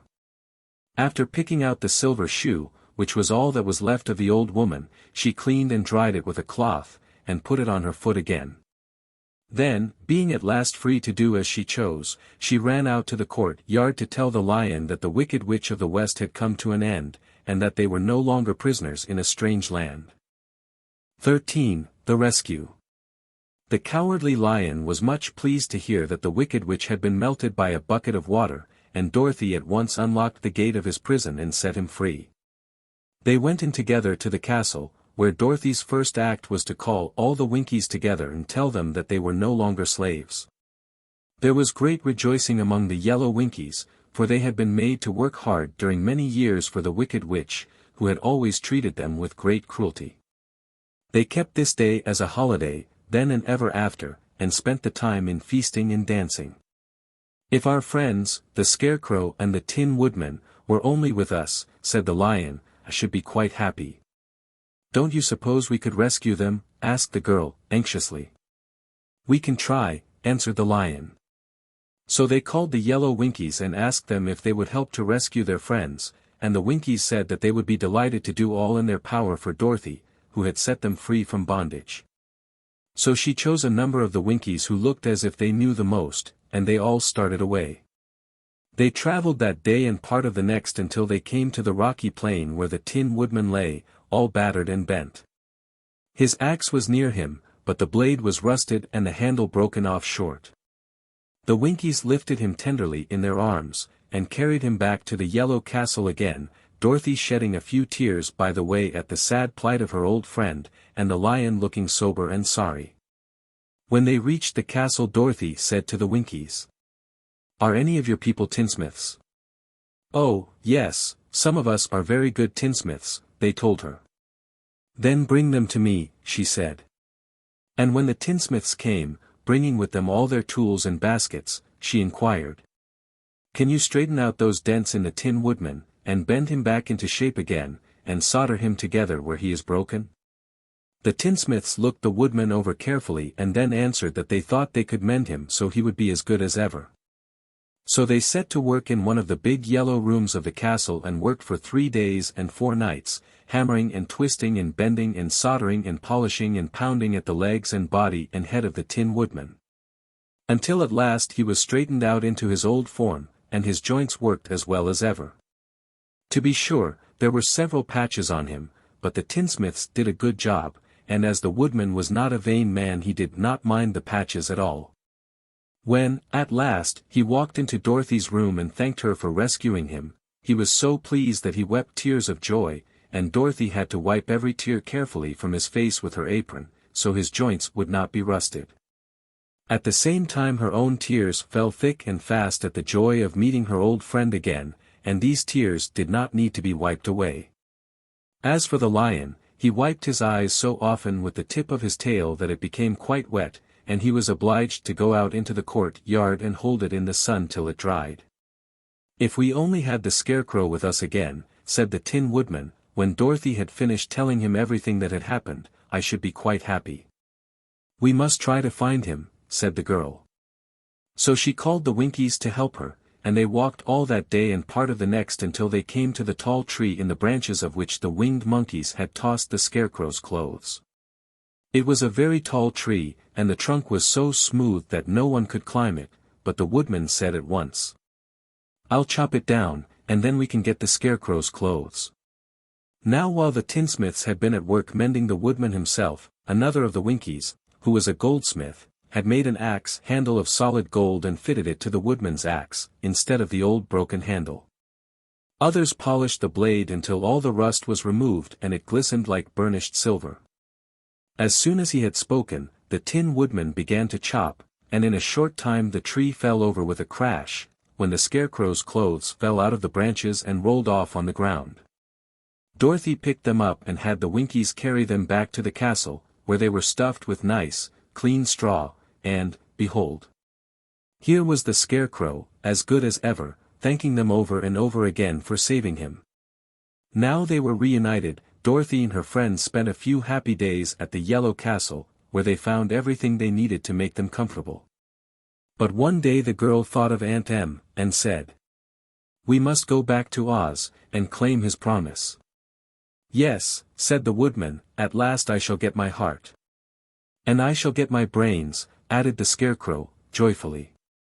"And I shall get my courage," said the Lion, thoughtfully. "And I shall get back to Kansas," cried Dorothy, clapping her hands. "Oh, let us start for the Emerald City to-morrow." This they decided to do. The next day they called the Winkies together and bade them good-bye. The Winkies were sorry to have them go, and they had grown so fond of the Tin Woodman that they begged him to stay and rule over them and the Yellow Land of the West. Finding they were determined to go, the Winkies gave Toto and the Lion each a golden collar, and to Dorothy they presented a beautiful bracelet, studded with diamonds. And to the Scarecrow they gave a gold-headed walking stick, to keep him from stumbling, and to the Tin Woodman they offered a silver oil can, inlaid with gold and set with precious jewels. Every one of the travelers made the Winkies a pretty speech in return, and all shook hands with them until their arms ached. Dorothy went to the witch's cupboard to fill her basket with food for the journey, and there she saw the golden cap. She tried it on her own head and found that it fitted her exactly. She did not know anything about the charm of the golden cap, but she saw that it was pretty, so she made up her mind to wear it and carry her sunbonnet in the basket. Then, being prepared for the journey, they all started for the Emerald City, and the Winkies gave them 3 cheers and many good wishes to carry with them. 14. The Winged Monkeys. You will remember there was no road, not even a pathway, between the castle of the Wicked Witch and the Emerald City. When the 4 travelers went in search of the witch, she had seen them coming, and so sent the winged monkeys to bring them to her. It was much harder to find their way back through the big fields of buttercups and yellow daisies than it was being carried. They knew, of course, they must go straight east, toward the rising sun, and they started off in the right way. But at noon, when the sun was over their heads, they did not know which was east and which was west, and that was the reason they were lost in the great fields. They kept on walking, however, and at night the moon came out and shone brightly. So they lay down among the sweet-smelling yellow flowers and slept soundly until morning, all but the Scarecrow and the Tin Woodman. The next morning the sun was behind a cloud, but they started on, as if they were quite sure which way they were going. "If we walk far enough," said Dorothy, "we shall sometime come to some place, I am sure." But day by day passed away, and they still saw nothing before them but the yellow fields. The Scarecrow began to grumble a bit. "We have surely lost our way," he said, "and unless we find it again in time to reach the Emerald City I shall never get my brains." "Nor I my heart," declared the Tin Woodman. "It seems to me I can scarcely wait till I get to Oz, and you must admit this is a very long journey." "You see," said the Cowardly Lion, with a whimper, "I haven't the courage to keep tramping forever, without getting anywhere at all." Then Dorothy lost heart. She sat down on the grass and looked at her companions, and they sat down and looked at her, and Toto found that for the first time in his life he was too tired to chase a butterfly that flew past his head. So he put out his tongue and panted and looked at Dorothy as if to ask what they should do next. "Suppose we call the field mice," she suggested. "They could probably tell us the way to the Emerald City." "To be sure they could," cried the Scarecrow, "why didn't we think of that before?" Dorothy blew the little whistle she had always carried about her neck since the Queen of the Mice had given it to her. In a few minutes they heard the pattering of tiny feet, and many of the small gray mice came running up to her. Among them was the Queen herself, who asked, in her squeaky little voice, "What can I do for my friends?" "We have lost our way," said Dorothy. "Can you tell us where the Emerald City is?" "Certainly," answered the Queen, "but it is a great way off, for you have had it at your backs all this time." Then she noticed Dorothy's golden cap, and said, "Why don't you use the charm of the cap, and call the winged monkeys to you? They will carry you to the City of Oz in less than an hour." "I didn't know there was a charm," answered Dorothy, in surprise. "What is it?" "It is written inside the golden cap," replied the Queen of the Mice. "But if you are going to call the winged monkeys we must run away, for they are full of mischief and think it great fun to plague us." "Won't they hurt me?" asked the girl, anxiously. "Oh, no, they must obey the wearer of the cap. Good-bye." And she scampered out of sight, with all the mice hurrying after her. Dorothy looked inside the golden cap and saw some words written upon the lining. These, she thought, must be the charm, so she read the directions carefully and put the cap upon her head. "E-P-P-E, pep P-E, cac, coo," she said, standing on her left foot. "What did you say?" asked the Scarecrow, who did not know what she was doing.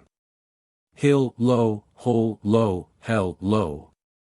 Dorothy went on, standing this time on her right foot.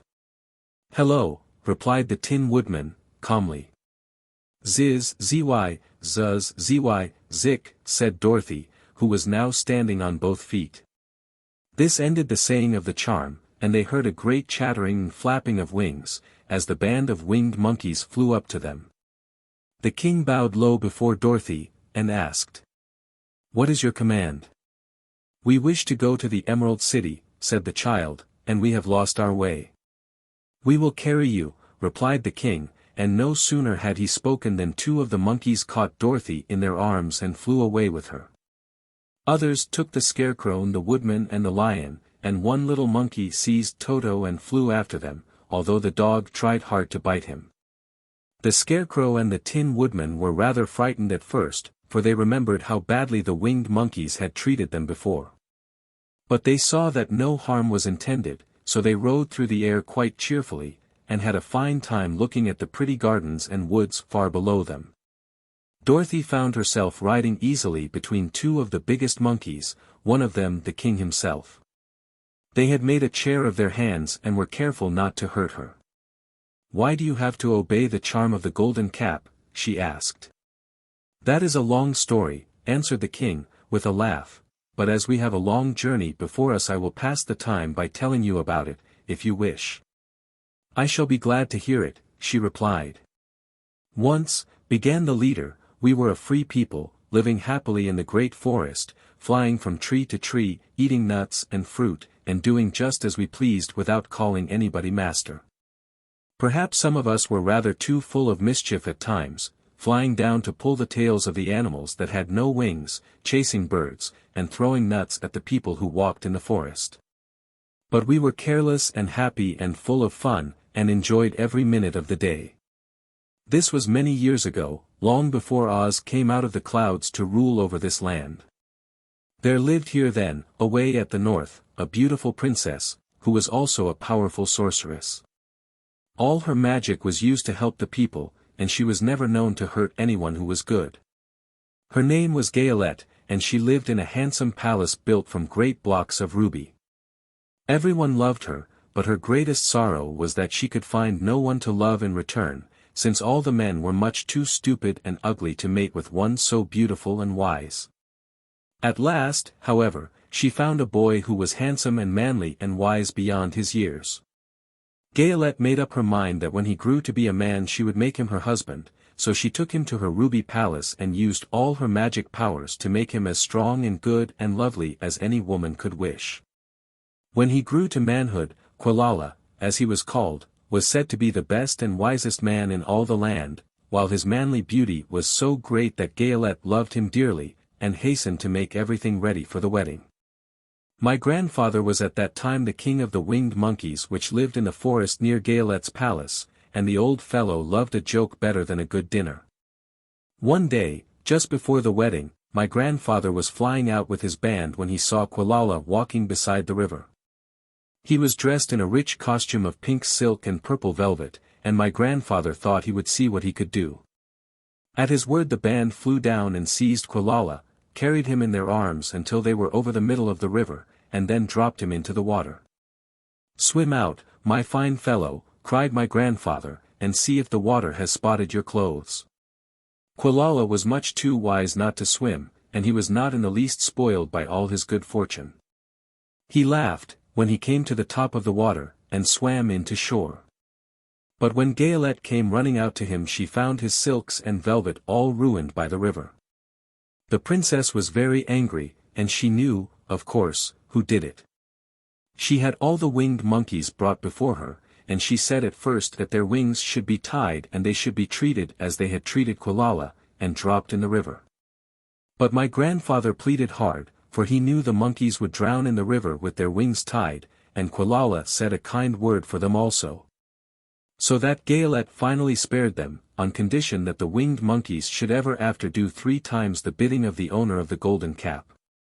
This cap had been made for a wedding present to Quilala, and it is said to have cost the princess half her kingdom.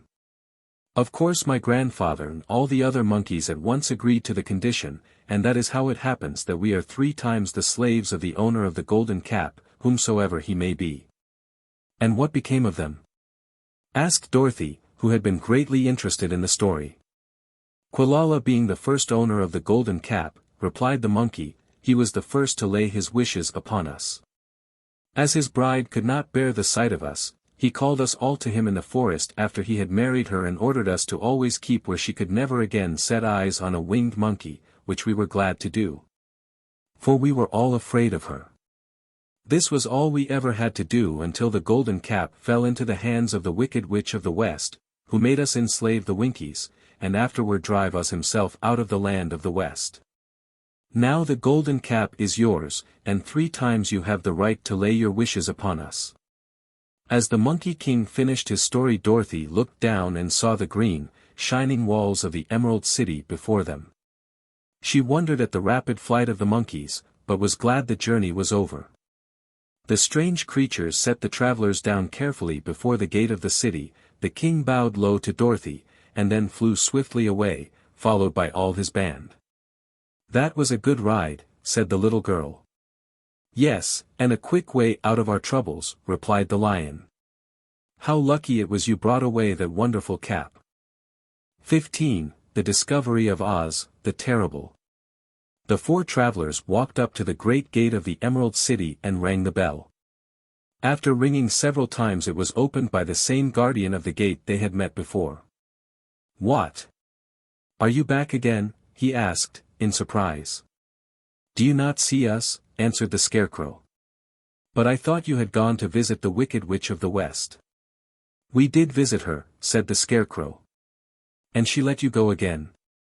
asked the man, in wonder. "She could not help it, for she is melted," explained the Scarecrow. "Melted? Well, that is good news, indeed," said the man. "Who melted her?" "It was Dorothy," said the lion, gravely.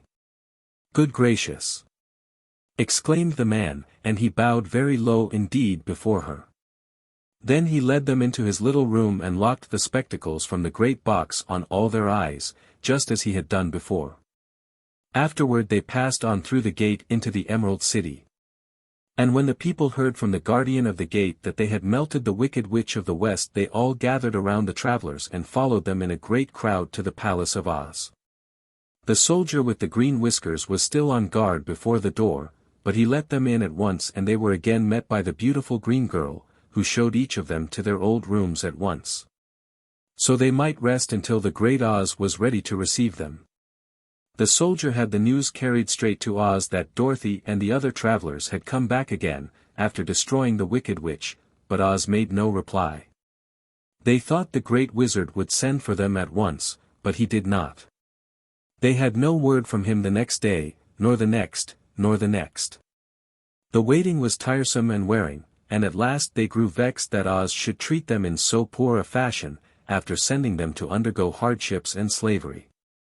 So the Scarecrow at last asked the green girl to take another message to Oz, saying if he did not let them in to see him at once they would call the winged monkeys to help them, and find out whether he kept his promises or not.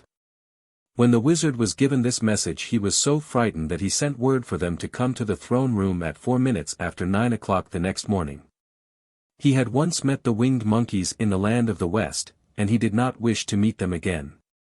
The 4 travelers passed a sleepless night, each thinking of the gift Oz had promised to bestow upon him. Dorothy fell asleep only once, and then she dreamed she was in Kansas, where Aunt Em was telling her how glad she was to have her little girl at home again. Promptly at 9 o'clock the next morning the green-whiskered soldier came to them, and 4 minutes later they all went into the throne room of the Great Oz.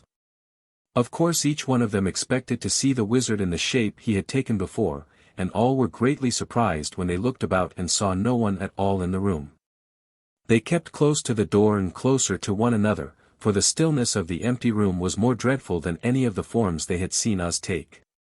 Presently they heard a voice, seeming to come from somewhere near the top of the great dome, and it said, solemnly, "I am Oz, the great and terrible. Why do you seek me?" They looked again in every part of the room, and then, seeing no one, Dorothy asked, "Where are you?" "I am everywhere," answered the voice, "but to the eyes of common mortals I am invisible. I will now seat myself upon my throne, that you may converse with me." Indeed, the voice seemed just then to come straight from the throne itself. So they walked toward it and stood in a row while Dorothy said, "We have come to claim our promise, O Oz." "What promise?" asked Oz. "You promised to send me back to Kansas when the Wicked Witch was destroyed," said the girl. "And you promised to give me brains," said the Scarecrow. "And you promised to give me a heart," said the Tin Woodman. "And you promised to give me courage," said the Cowardly Lion. "Is the Wicked Witch really destroyed?" asked the voice, and Dorothy thought it trembled a little. "Yes," she answered, "I melted her with a bucket of water."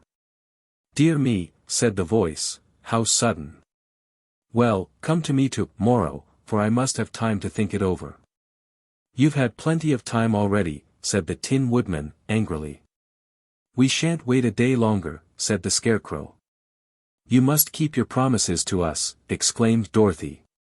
The lion thought it might be as well to frighten the wizard, so he gave a large, loud roar, which was so fierce and dreadful that Toto jumped away from him in alarm and tipped over the screen that stood in a corner.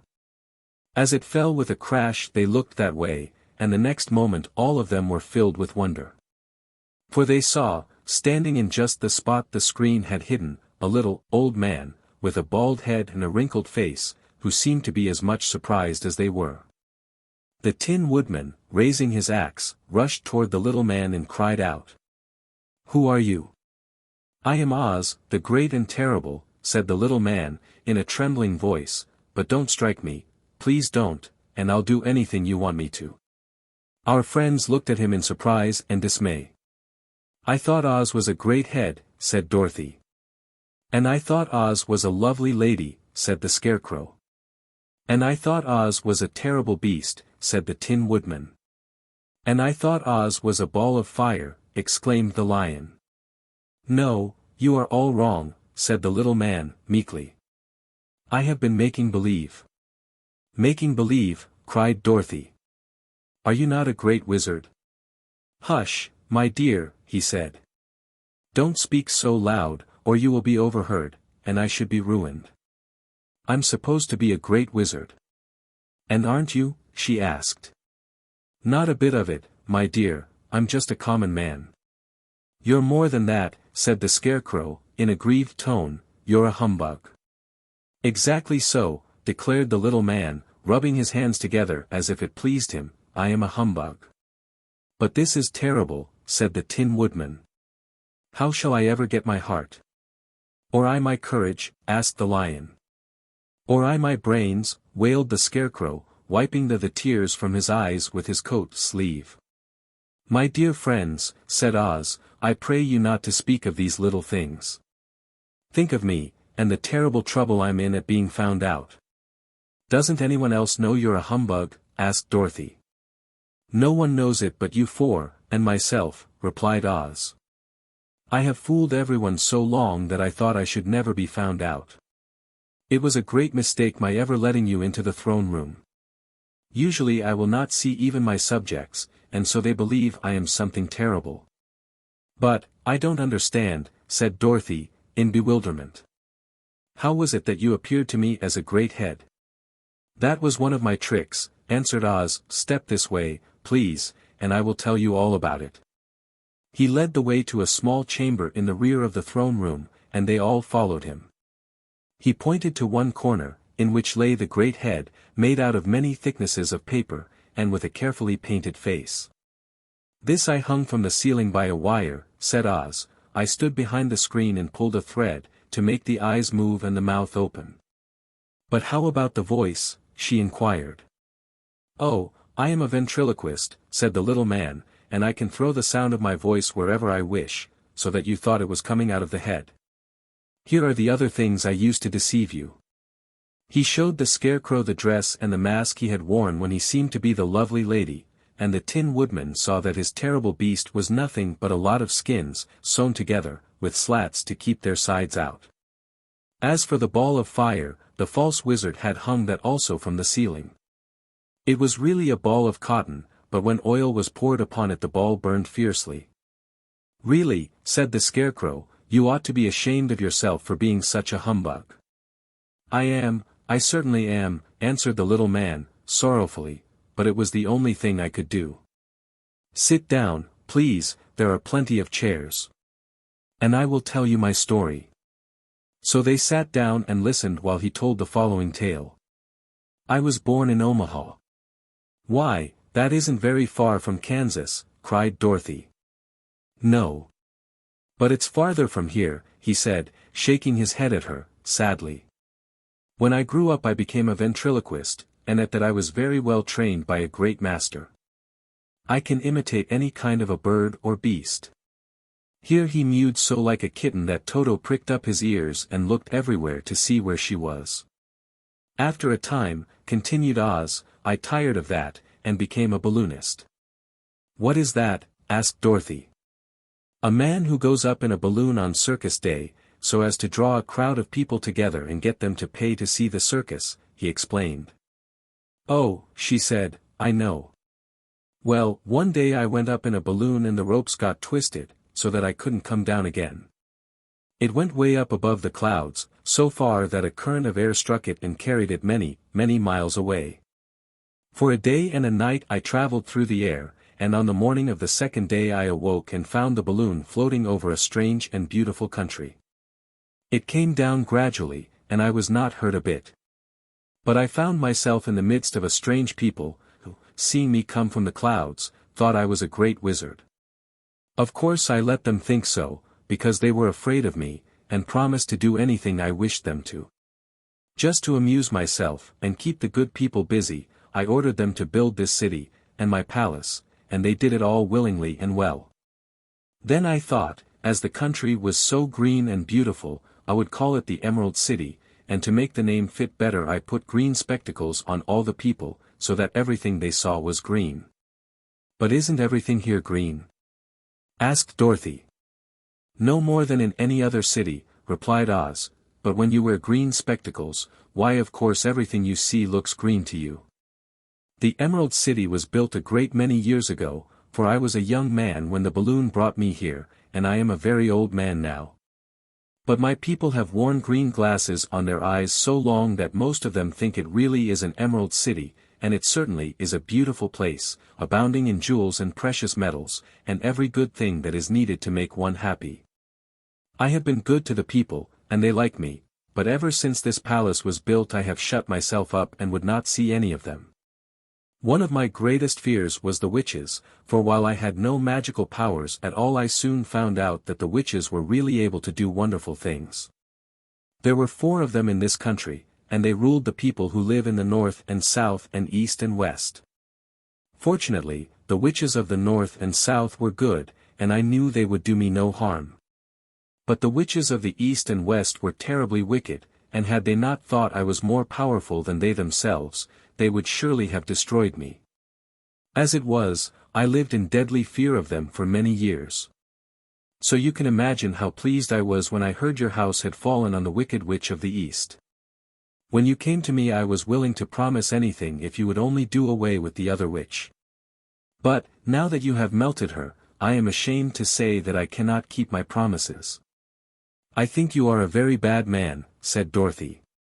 "Oh, no, my dear, I'm really a very good man, but I'm a very bad wizard, I must admit." "Can't you give me brains?" asked the Scarecrow. "You don't need them. You are learning something every day." A baby has brains, but it doesn't know much. Experience is the only thing that brings knowledge, and the longer you are on Earth the more experience you are sure to get. That may all be true, said the Scarecrow, but I shall be very unhappy unless you give me brains. The false wizard looked at him carefully.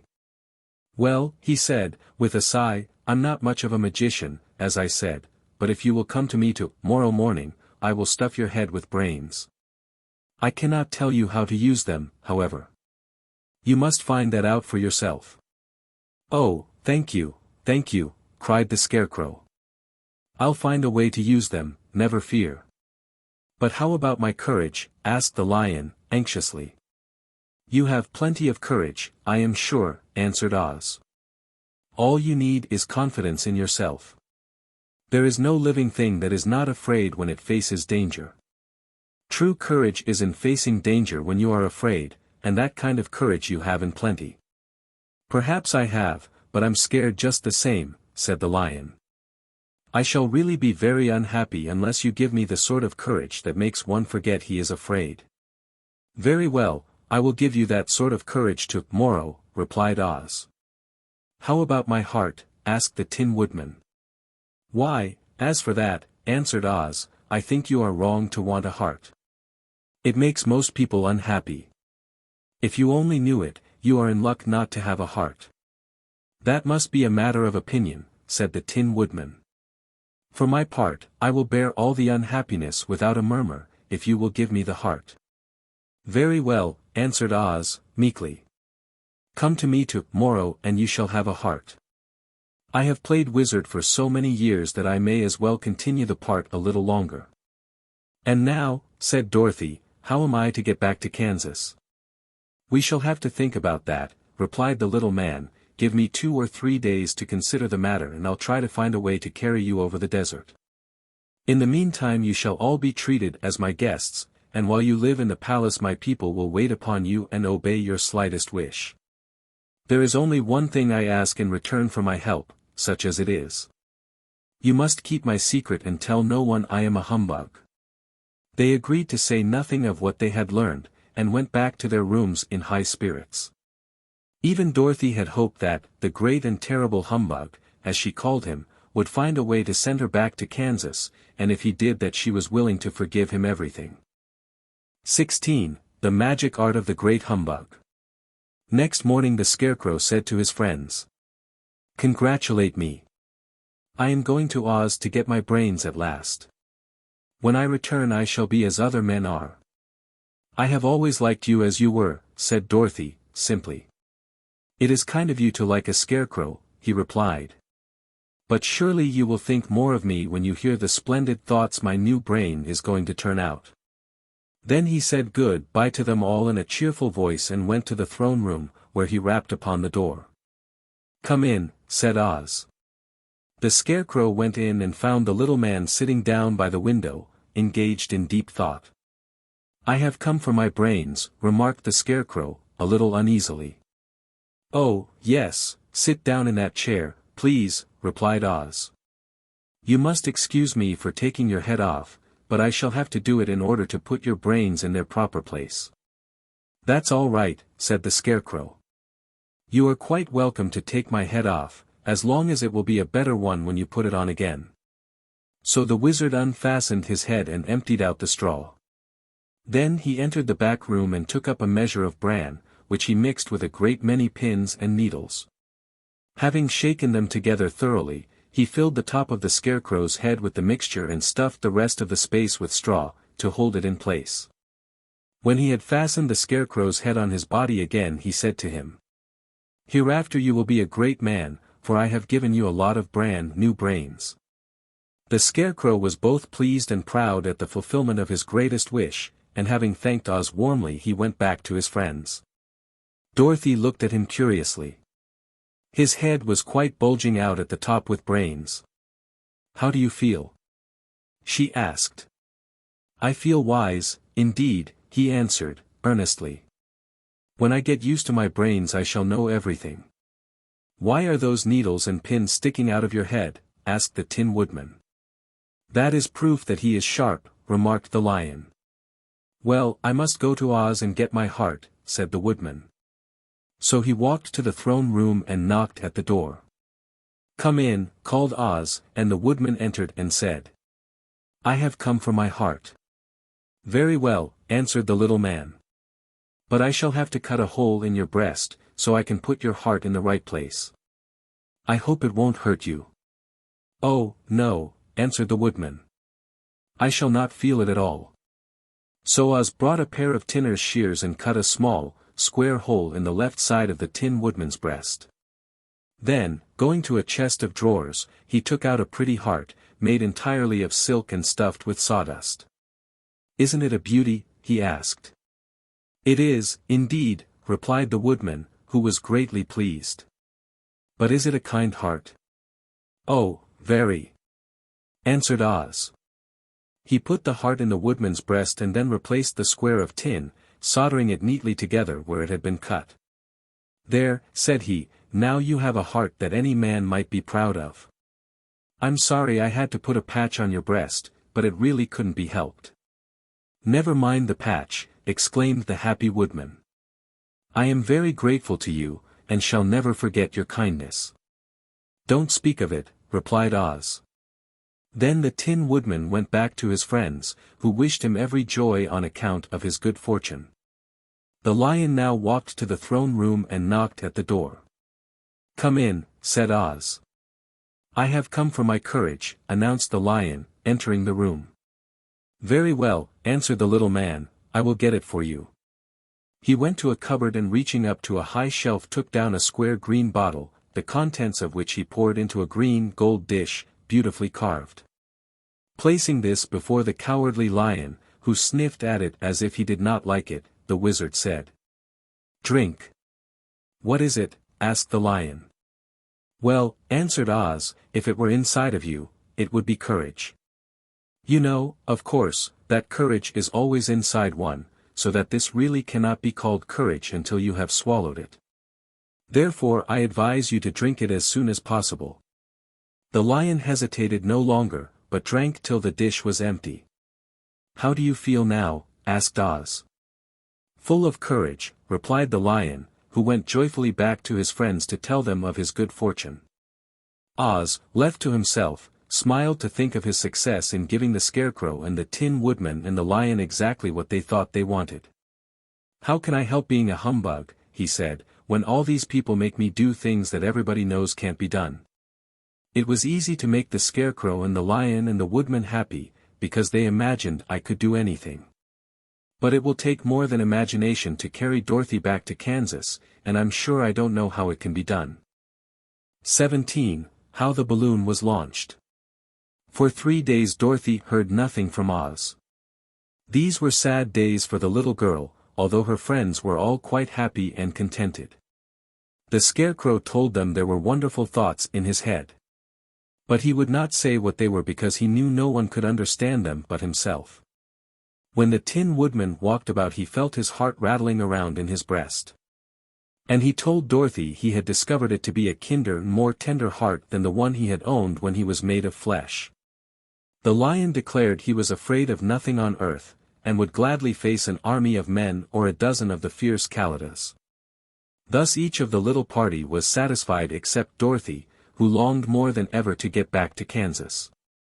On the 4th day, to her great joy, Oz sent for her, and when she entered the throne room he said, pleasantly, "Sit down, my dear, I think I have found the way to get you out of this country." "And back to Kansas?" she asked, eagerly. "Well, I'm not sure about Kansas," said Oz, "for I haven't the faintest notion which way it lies. But the first thing to do is to cross the desert, and then it should be easy to find your way home." "How can I cross the desert?" she inquired. "Well, I'll tell you what I think," said the little man. "You see, when I came to this country it was in a balloon. You also came through the air, being carried by a cyclone. So I believe the best way to get across the desert will be through the air. Now, it is quite beyond my powers to make a cyclone, but I've been thinking the matter over, and I believe I can make a balloon." "How?" asked Dorothy. "A balloon," said Oz, "is made of silk, which is coated with glue to keep the gas in it. I have plenty of silk in the palace, so it will be no trouble for us to make the balloon. But in all this country there is no gas to fill the balloon with, to make it float. If it won't float, remarked Dorothy, it will be of no use to us. True, answered Oz. But there is another way to make it float, which is to fill it with hot air. Hot air isn't as good as gas, for if the air should get cold the balloon would come down in the desert, and we should be lost. We, exclaimed the girl. Are you going with me? Yes, of course, replied Oz, I am tired of being such a humbug. If I should go out of this palace my people would soon discover I am not a wizard, and then they would be vexed with me for having deceived them. So I have to stay shut up in these rooms all day, and it gets tiresome. I'd much rather go back to Kansas with you and be in a circus again. I shall be glad to have your company, said Dorothy. Thank you, he answered. Now, if you will help me sew the silk together, we will begin to work on our balloon. So Dorothy took a needle and thread, and as fast as Oz cut the strips of silk into proper shape the girl sewed them neatly together. First there was a strip of light green silk, then a strip of dark green and then a strip of emerald green, for Oz had a fancy to make the balloon in different shades of the color about them. It took 3 days to sew all the strips together, but when it was finished they had a big bag of green silk more than 20 feet long. Then Oz painted it on the inside with a coat of thin glue, to make it air-tight, after which he announced that the balloon was ready. But we must have a basket to ride in, he said. So he sent the soldier with the green whiskers for a big clothes basket, which he fastened with many ropes to the bottom of the balloon. When it was all ready, Oz sent word to his people that he was going to make a visit to a great brother wizard who lived in the clouds. The news spread rapidly throughout the city and everyone came to see the wonderful sight. Oz ordered the balloon carried out in front of the palace, and the people gazed upon it with much curiosity. The Tin Woodman had chopped a big pile of wood, and now he made a fire of it, and Oz held the bottom of the balloon over the fire so that the hot air that arose from it would be caught in the silken bag. Gradually the balloon swelled out and rose into the air, until finally the basket just touched the ground. Then Oz got into the basket and said to all the people in a loud voice, I am now going away to make a visit. While I am gone the Scarecrow will rule over you. I command you to obey him as you would me. The balloon was by this time tugging hard at the rope that held it to the ground, for the air within it was hot, and this made it so much lighter in weight than the air without that it pulled hard to rise into the sky. Come, Dorothy! Cried the wizard, hurry up, or the balloon will fly away. I can't find Toto anywhere, replied Dorothy, who did not wish to leave her little dog behind. Toto had run into the crowd to bark at a kitten, and Dorothy at last found him. She picked him up and ran toward the balloon. She was within a few steps of it, and Oz was holding out his hands to help her into the basket, when, crack! Went the ropes, and the balloon rose into the air without her. Come back, she screamed. I want to go, too. I can't come back, my dear, called Oz from the basket. Good-bye. Good-bye. Shouted everyone, and all eyes were turned upward to where the wizard was riding in the basket, rising every moment farther and farther into the sky. And that was the last any of them ever saw of Oz, the wonderful wizard, though he may have reached Omaha safely, and be there now, for all we know. But the people remembered him lovingly, and said to one another, Oz was always our friend. When he was here he built for us this beautiful Emerald City, and now he is gone he has left the wise Scarecrow to rule over us. Still, for many days they grieved over the loss of the wonderful wizard, and would not be comforted. 18. Away to the South.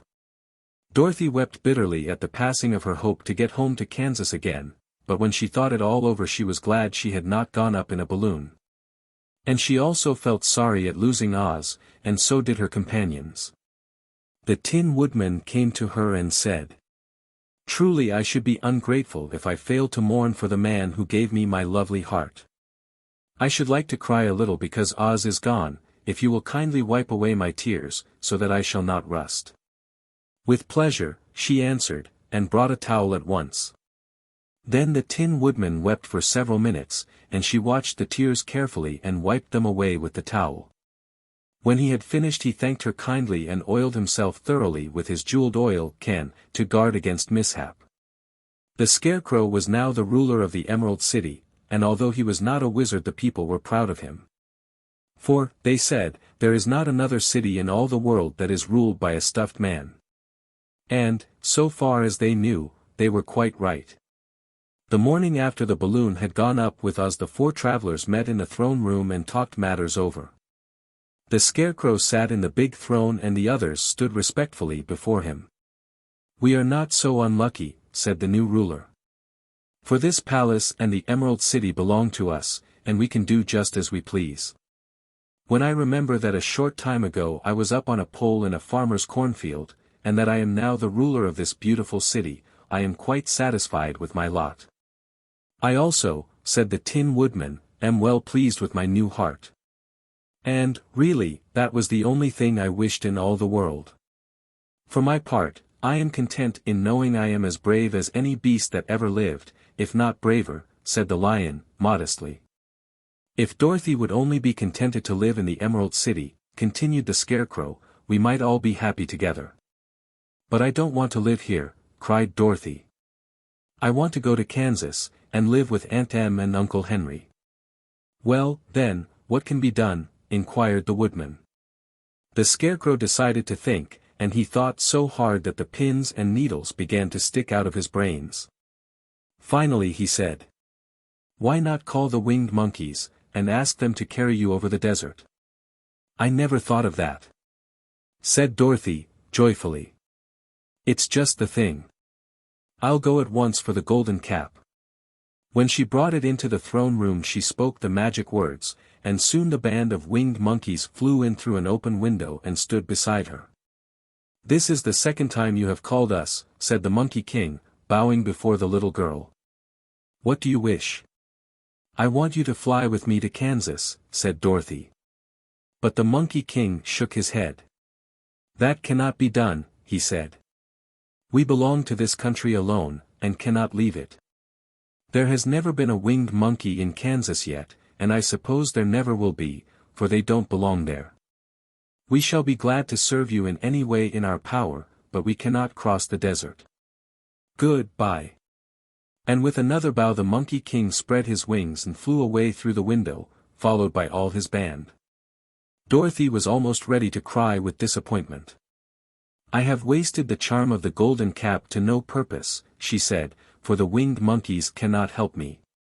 "It is certainly too bad," said the tender-hearted Woodman. The Scarecrow was thinking again, and his head bulged out so horribly that Dorothy feared it would burst. "Let us call in the soldier with the green whiskers," he said, "and ask his advice." So the soldier was summoned and entered the throne room timidly, for while Oz was alive he never was allowed to come further than the door. "This little girl," said the Scarecrow to the soldier, "wishes to cross the desert. How can she do so?" "I cannot tell," answered the soldier, "for nobody has ever crossed the desert, unless it is Oz himself." "Is there no one who can help me?" asked Dorothy, earnestly. "Glinda might," he suggested. "Who is Glinda?" inquired the Scarecrow. "The Witch of the South. She is the most powerful of all the witches, and rules over the Quadlings. Besides, her castle stands on the edge of the desert, so she may know a way to cross it." "Glinda is a good witch, isn't she?" asked the child. "The Quadlings think she is good," said the soldier, "and she is kind to everyone. I have heard that Glinda is a beautiful woman, who knows how to keep young in spite of the many years she has lived." "How can I get to her castle?" asked Dorothy. "The road is straight to the south," he answered, "but it is said to be full of dangers to travelers. There are wild beasts in the woods, and a race of queer men who do not like strangers to cross their country. For this reason none of the Quadlings ever come to the Emerald City." The soldier then left them and the Scarecrow said, "It seems, in spite of dangers, that the best thing Dorothy can do is to travel to the land of the South and ask Glinda to help her. For, of course, if Dorothy stays here she will never get back to Kansas." "You must have been thinking again," remarked the Tin Woodman. I have, said the Scarecrow. I shall go with Dorothy, declared the Lion, for I am tired of your city and long for the woods and the country again. I am really a wild beast, you know. Besides, Dorothy will need someone to protect her.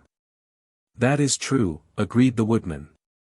My axe may be of service to her, so I, also, will go with her to the land of the south. When shall we start? Asked the Scarecrow. Are you going? They asked, in surprise. Certainly. If it wasn't for Dorothy I should never have had brains. She lifted me from the pole in the cornfield and brought me to the Emerald City.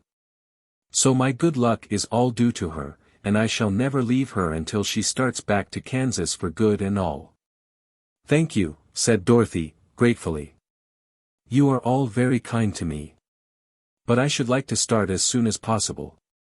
We shall go to-morrow morning, returned the Scarecrow. So now let us all get ready, for it will be a long journey. 19. Attacked by the Fighting Trees. The next morning Dorothy kissed the pretty green girl good-bye, and they all shook hands with the soldier with the green whiskers, who had walked with them as far as the gate. When the guardian of the gate saw them again he wondered greatly that they could leave the beautiful city to get into new trouble. But he at once unlocked their spectacles, which he put back into the green box, and gave them many good wishes to carry with them. You are now our ruler, he said to the Scarecrow, so you must come back to us as soon as possible. I certainly shall if I am able, the Scarecrow replied, but I must help Dorothy to get home, first. As Dorothy bade the good-natured guardian a last farewell she said. I have been very kindly treated in your lovely city, and everyone has been good to me. I cannot tell you how grateful I am. Don't try, my dear, he answered. We should like to keep you with us, but if it is your wish to return to Kansas I hope you will find a way. He then opened the gate of the outer wall and they walked forth and started upon their journey. The sun shone brightly as our friends turned their faces toward the land of the south. They were all in the best of spirits, and laughed and chatted together. Dorothy was once more filled with the hope of getting home, and the Scarecrow and the Tin Woodman were glad to be of use to her. As for the Lion, he sniffed the fresh air with delight and whisked his tail from side to side in pure joy at being in the country again, while Toto ran around them and chased the moths and butterflies, barking merrily all the time. City life does not agree with me at all, remarked the Lion, as they walked along at a brisk pace. I have lost much flesh since I lived there, and now I am anxious for a chance to show the other beasts how courageous I have grown. They now turned and took a last look at the Emerald City. All they could see was a mass of towers and steeples behind the green walls, and high up above everything the spires and dome of the Palace of Oz.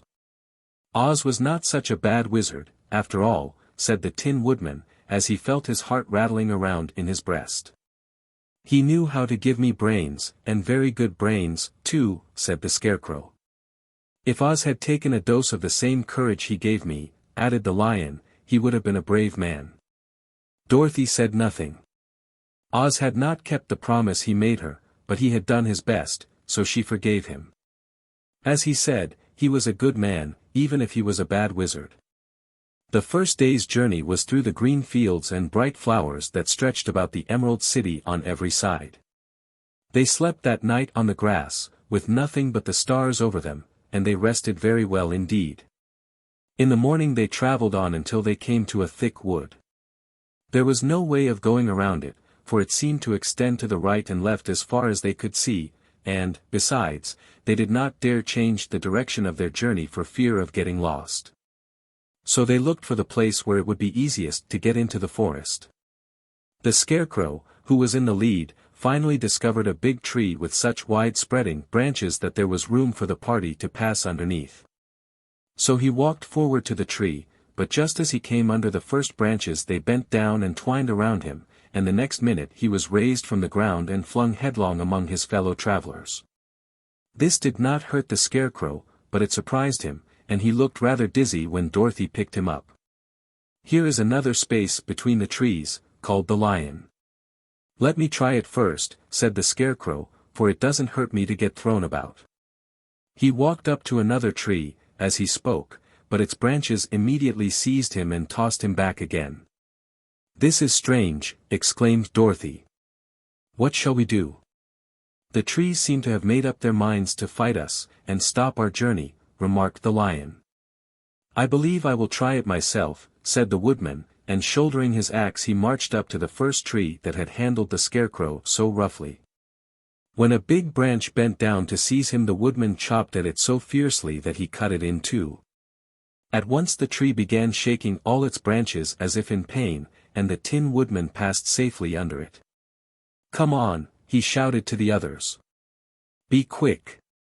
They all ran forward and passed under the tree without injury, except Toto, who was caught by a small branch and shaken until he howled. But the woodman promptly chopped off the branch and set the little dog free.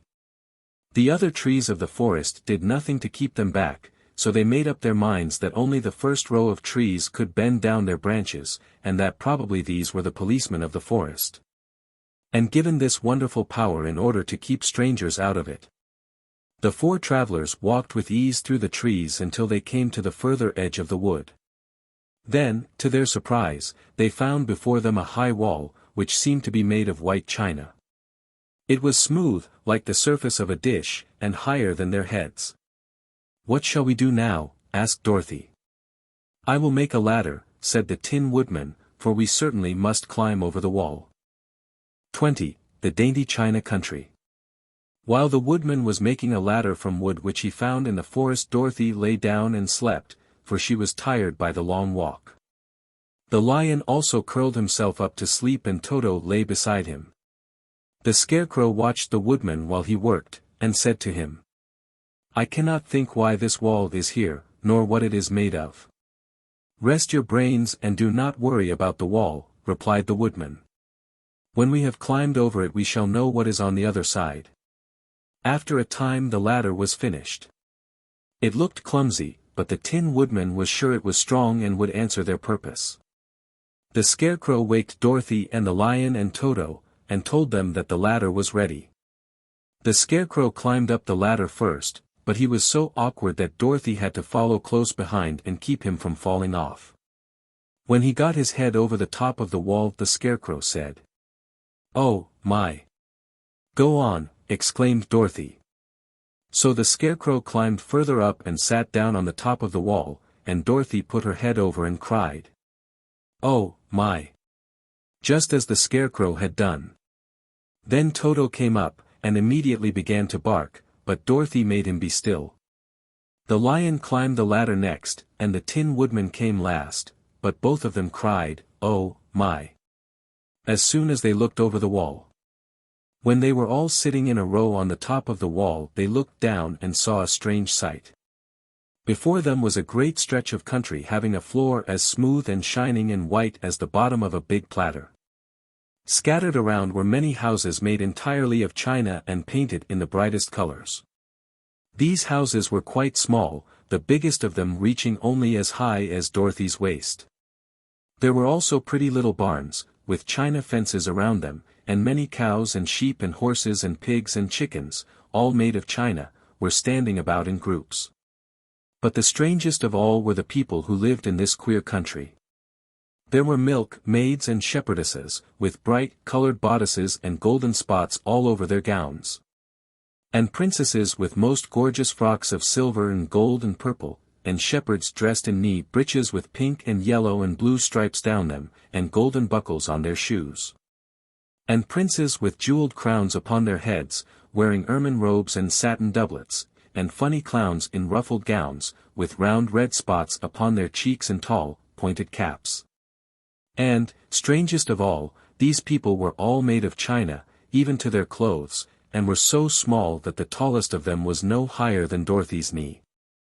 No one did so much as look at the travelers at first, except one little purple china dog with an extra large head, which came to the wall and barked at them in a tiny voice, afterwards running away again. "How shall we get down?" asked Dorothy. They found the ladder so heavy they could not pull it up, so the Scarecrow fell off the wall and the others jumped down upon him so that the hard floor would not hurt their feet. Of course they took pains not to light on his head and get the pins in their feet. When all were safely down they picked up the Scarecrow, whose body was quite flattened out, and patted his straw into shape again. "We must cross this strange place in order to get to the other side," said Dorothy, "for it would be unwise for us to go any other way except due south." They began walking through the country of the China people, and the first thing they came to was a China milkmaid milking a China cow. As they drew near, the cow suddenly gave a kick and kicked over the stool, the pail, and even the milkmaid herself, all falling on the China ground with a great clatter. Dorothy was shocked to see that the cow had broken her leg short off, and that the pail was lying in several small pieces, while the poor milkmaid had a nick in her left elbow. "There," cried the milkmaid, angrily, "see what you have done. My cow has broken her leg, and I must take her to the mender's shop and have it glued on again." "What do you mean by coming here and frightening my cow?" "I'm very sorry," returned Dorothy, "please forgive us." But the pretty milkmaid was much too vexed to make any answer. She picked up the leg sulkily and led her cow away, the poor animal limping on 3 legs. As she left them, the milkmaid cast many reproachful glances over her shoulder at the clumsy strangers, holding her nicked elbow close to her side. Dorothy was quite grieved at this mishap. "We must be very careful here," said the kind-hearted woodman, "or we may hurt these pretty little people so they will never get over it." A little farther on Dorothy met a most beautiful dressed young princess, who stopped short as she saw the strangers and started to run away. Dorothy wanted to see more of the princess, so she ran after her. But the China girl cried out, "Don't chase me! Don't chase me!" She had such a frightened little voice that Dorothy stopped and said, "Why not?" "Because," answered the princess, also stopping, "a safe distance away, if I run I may fall down and break myself." "But couldn't you be mended?" asked the girl. "Oh, yes. But one is never so pretty after being mended, you know," replied the princess. "I suppose not," said Dorothy. "Now there is Mr. Joker, one of our clowns," continued the China lady, "who is always trying to stand upon his head. He has broken himself so often that he is mended in 100 places, and doesn't look at all pretty. Here he comes now, so you can see for yourself." Indeed, a jolly little clown now came walking toward them, and Dorothy could see that in spite of his pretty clothes of red and yellow and green he was completely covered with cracks, running every which way and showing plainly that he had been mended in many places. The clown put his hands in his pockets, and after puffing out his cheeks and nodding his head at them saucily he said, "My lady fair, why do you stare at poor old Mr. Joker? You're quite as stiff and prim as if you'd eaten up a poker." "Be quiet, sir," said the princess, "can't you see these are strangers, and should be treated with respect?" "Well, that's respect, I expect," declared the clown, and immediately stood upon his head. "Don't mind Mr. Joker," said the princess to Dorothy, "he is considerably cracked in his head, and that makes him foolish." "Oh, I don't mind him a bit," said Dorothy. "But you are so beautiful," she continued, "that I am sure I could love you dearly. Won't you let me carry you back to Kansas and stand you on Aunt Em's mantel shelf? I could carry you in my basket." "That would make me very unhappy," answered the China princess. "You see, here in our own country we live contentedly, and can talk and move around as we please. But whenever any of us are taken away our joints at once stiffen, and we can only stand straight and look pretty. Of course that is all that is expected of us when we are on mantel shelves and cabinets and drawing room tables, but our lives are much pleasanter here in our own country." "I would not make you unhappy for all the world," exclaimed Dorothy. "So I'll just say good-bye." "Good-bye," replied the princess. They walked carefully through the China country. The little animals and all the people scampered out of their way, fearing the strangers would break them, and after an hour or so the travelers reached the other side of the country and came to another China wall. It was not as high as the first, however, and by standing upon the lion's back they all managed to scramble to the top. Then the lion gathered his legs under him and jumped on the wall. But just as he jumped he upset a china church with his tail and smashed it all to pieces. "That was too bad," said Dorothy, "but really I think we were lucky in not doing these little people more harm than breaking a cow's leg and a church. They are all so brittle." "They are, indeed," said the Scarecrow, "and I am thankful I am made of straw and cannot be easily damaged. There are worse things in the world than being a scarecrow." 21. The Lion becomes the king of beasts. After climbing down from the china wall the travelers found themselves in a disagreeable country, full of bogs and marshes and covered with tall, rank grass. It was difficult to walk far without falling into muddy holes, for the grass was so thick that it hid them from sight. However, by carefully picking their way, they got safely along until they reached solid ground. But here the country seemed wilder than ever, and after a long and tiresome walk through the underbrush they entered another forest, where the trees were bigger and older than any they had ever seen. "This forest is perfectly delightful," declared the Lion, looking around him with joy. "Never have I seen a more beautiful place." "It seems gloomy," said the Scarecrow. "Not a bit of it," answered the Lion. "I should like to live here all my life. See how soft the dried leaves are under your feet and how rich and green the moss is that clings to these old trees. Surely no wild beast could wish a pleasanter home." "Perhaps there are wild beasts in the forest now," said Dorothy. "I suppose there are," returned the Lion, "but I do not see any of them about."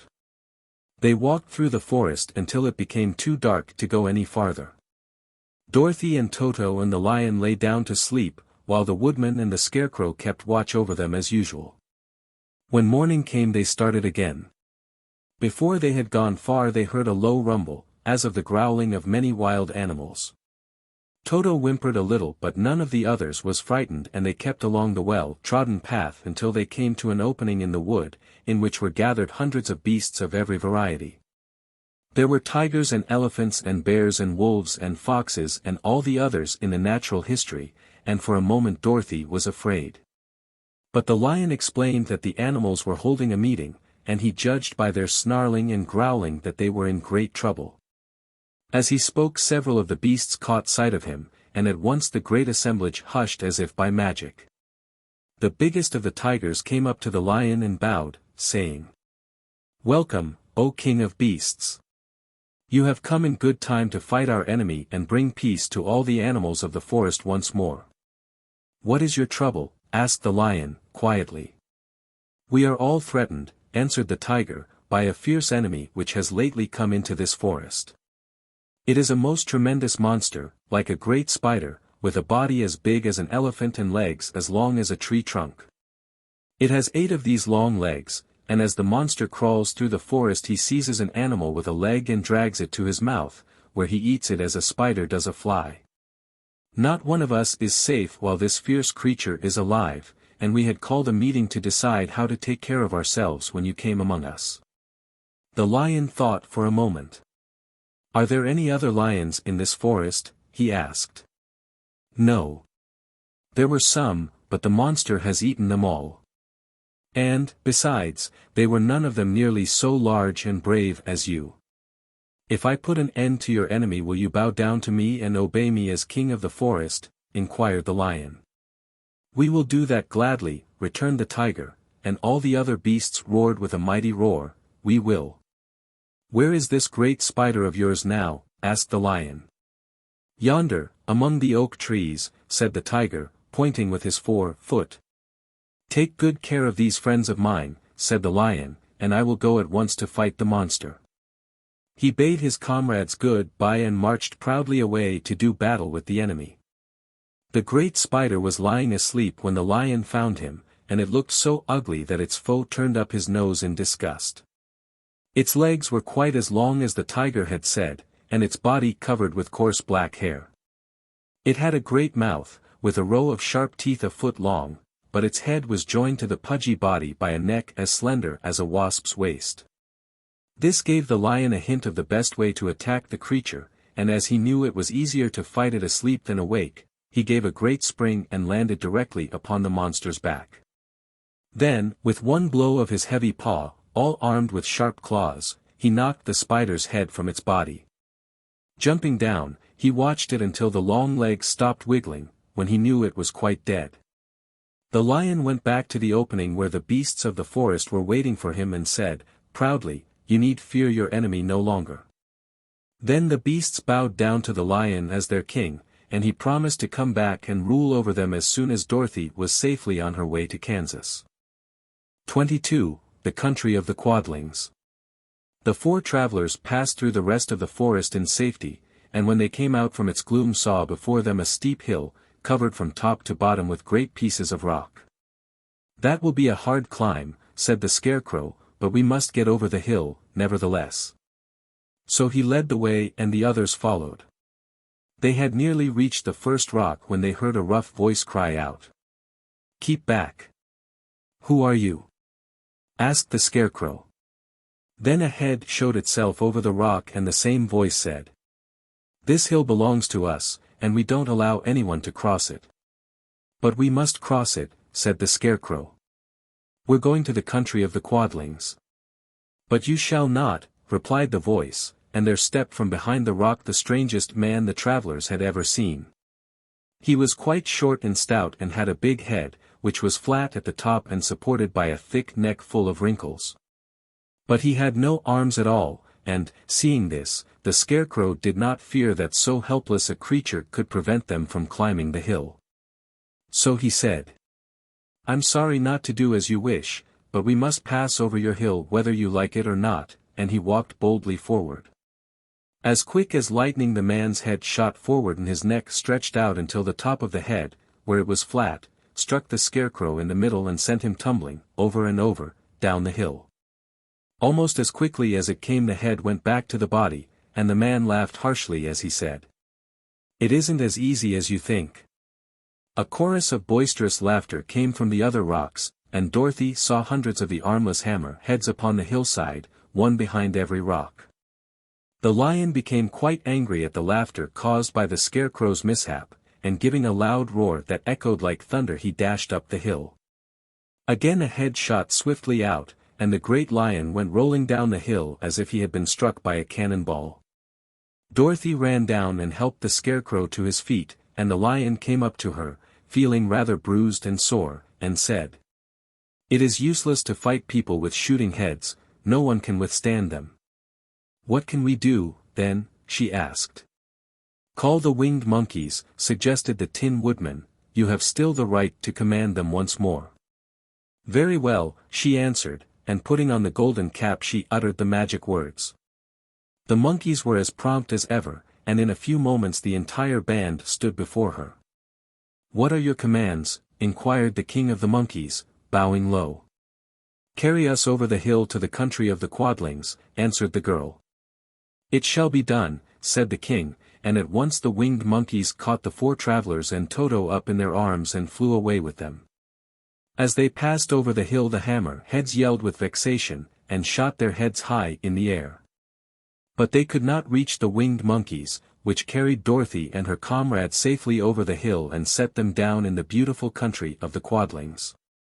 "This is the last time you can summon us," said the leader to Dorothy. "So good-bye and good luck to you." "Good-bye, and thank you very much," returned the girl, and the monkeys rose into the air and were out of sight in a twinkling. The country of the Quadlings seemed rich and happy.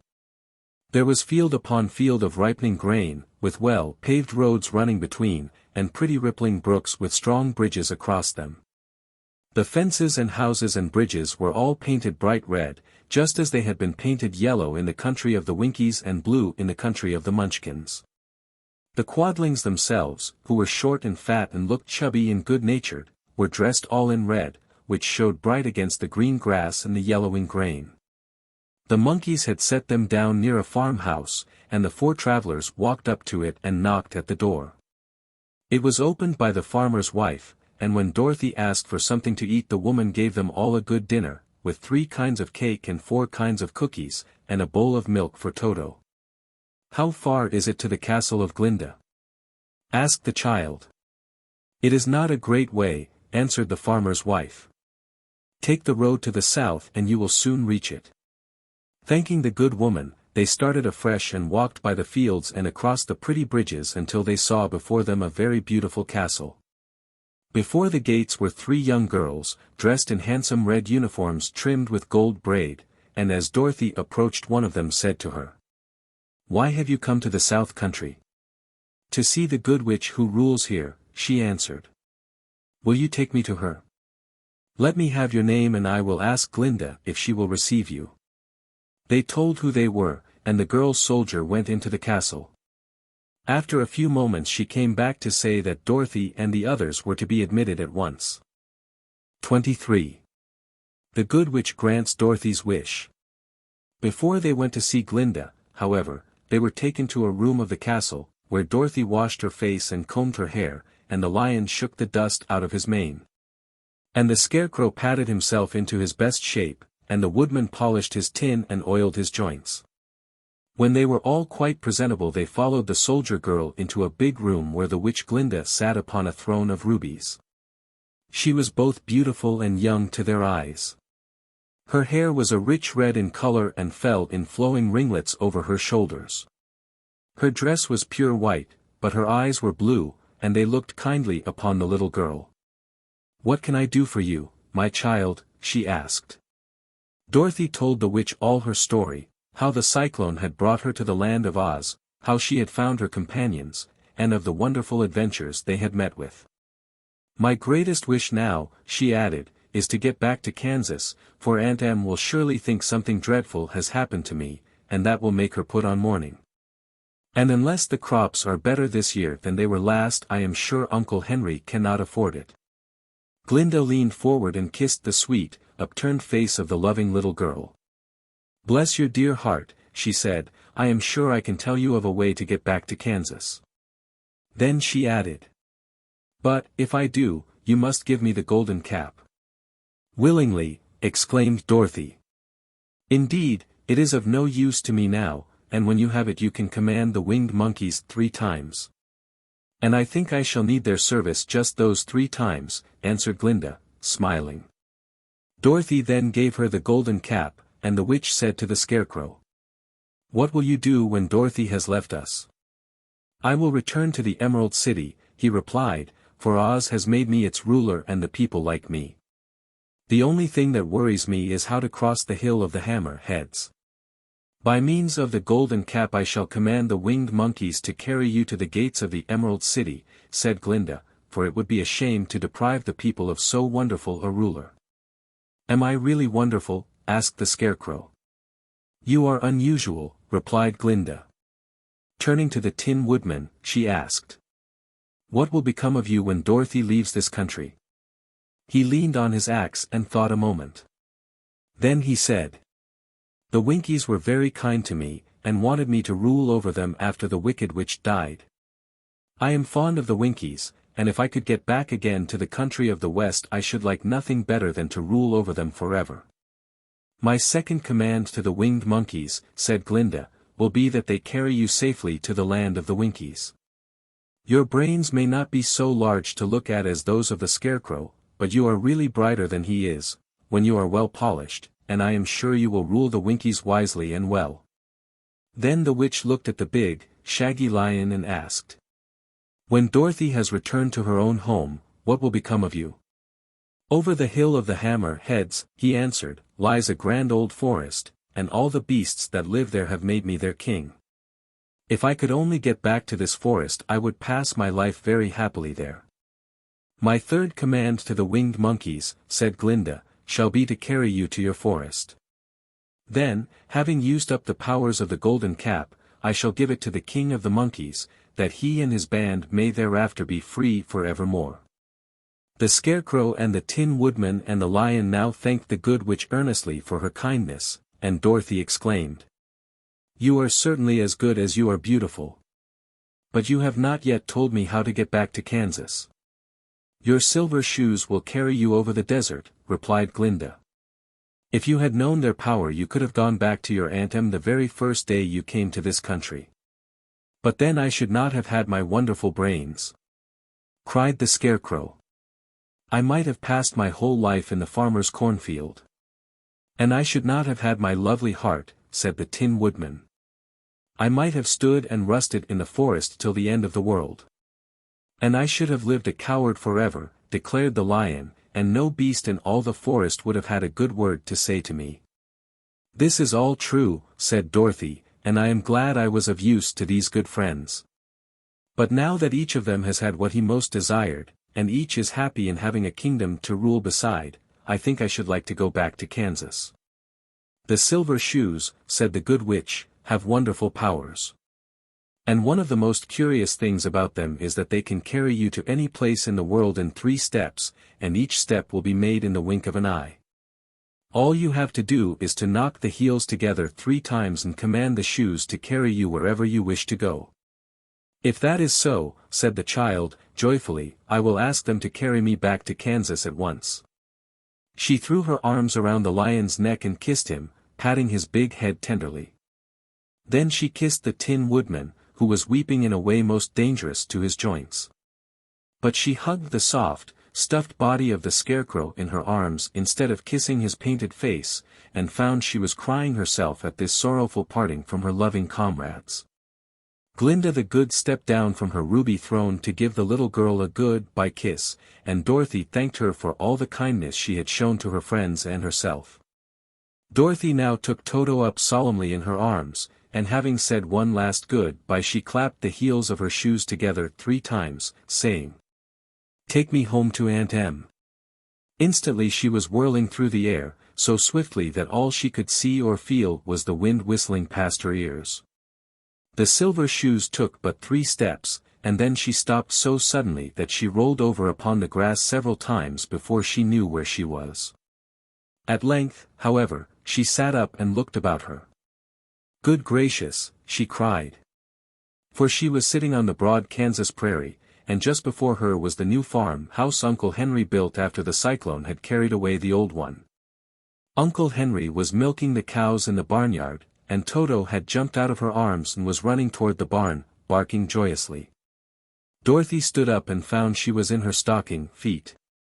For the silver shoes had fallen off in her flight through the air, and were lost forever in the desert.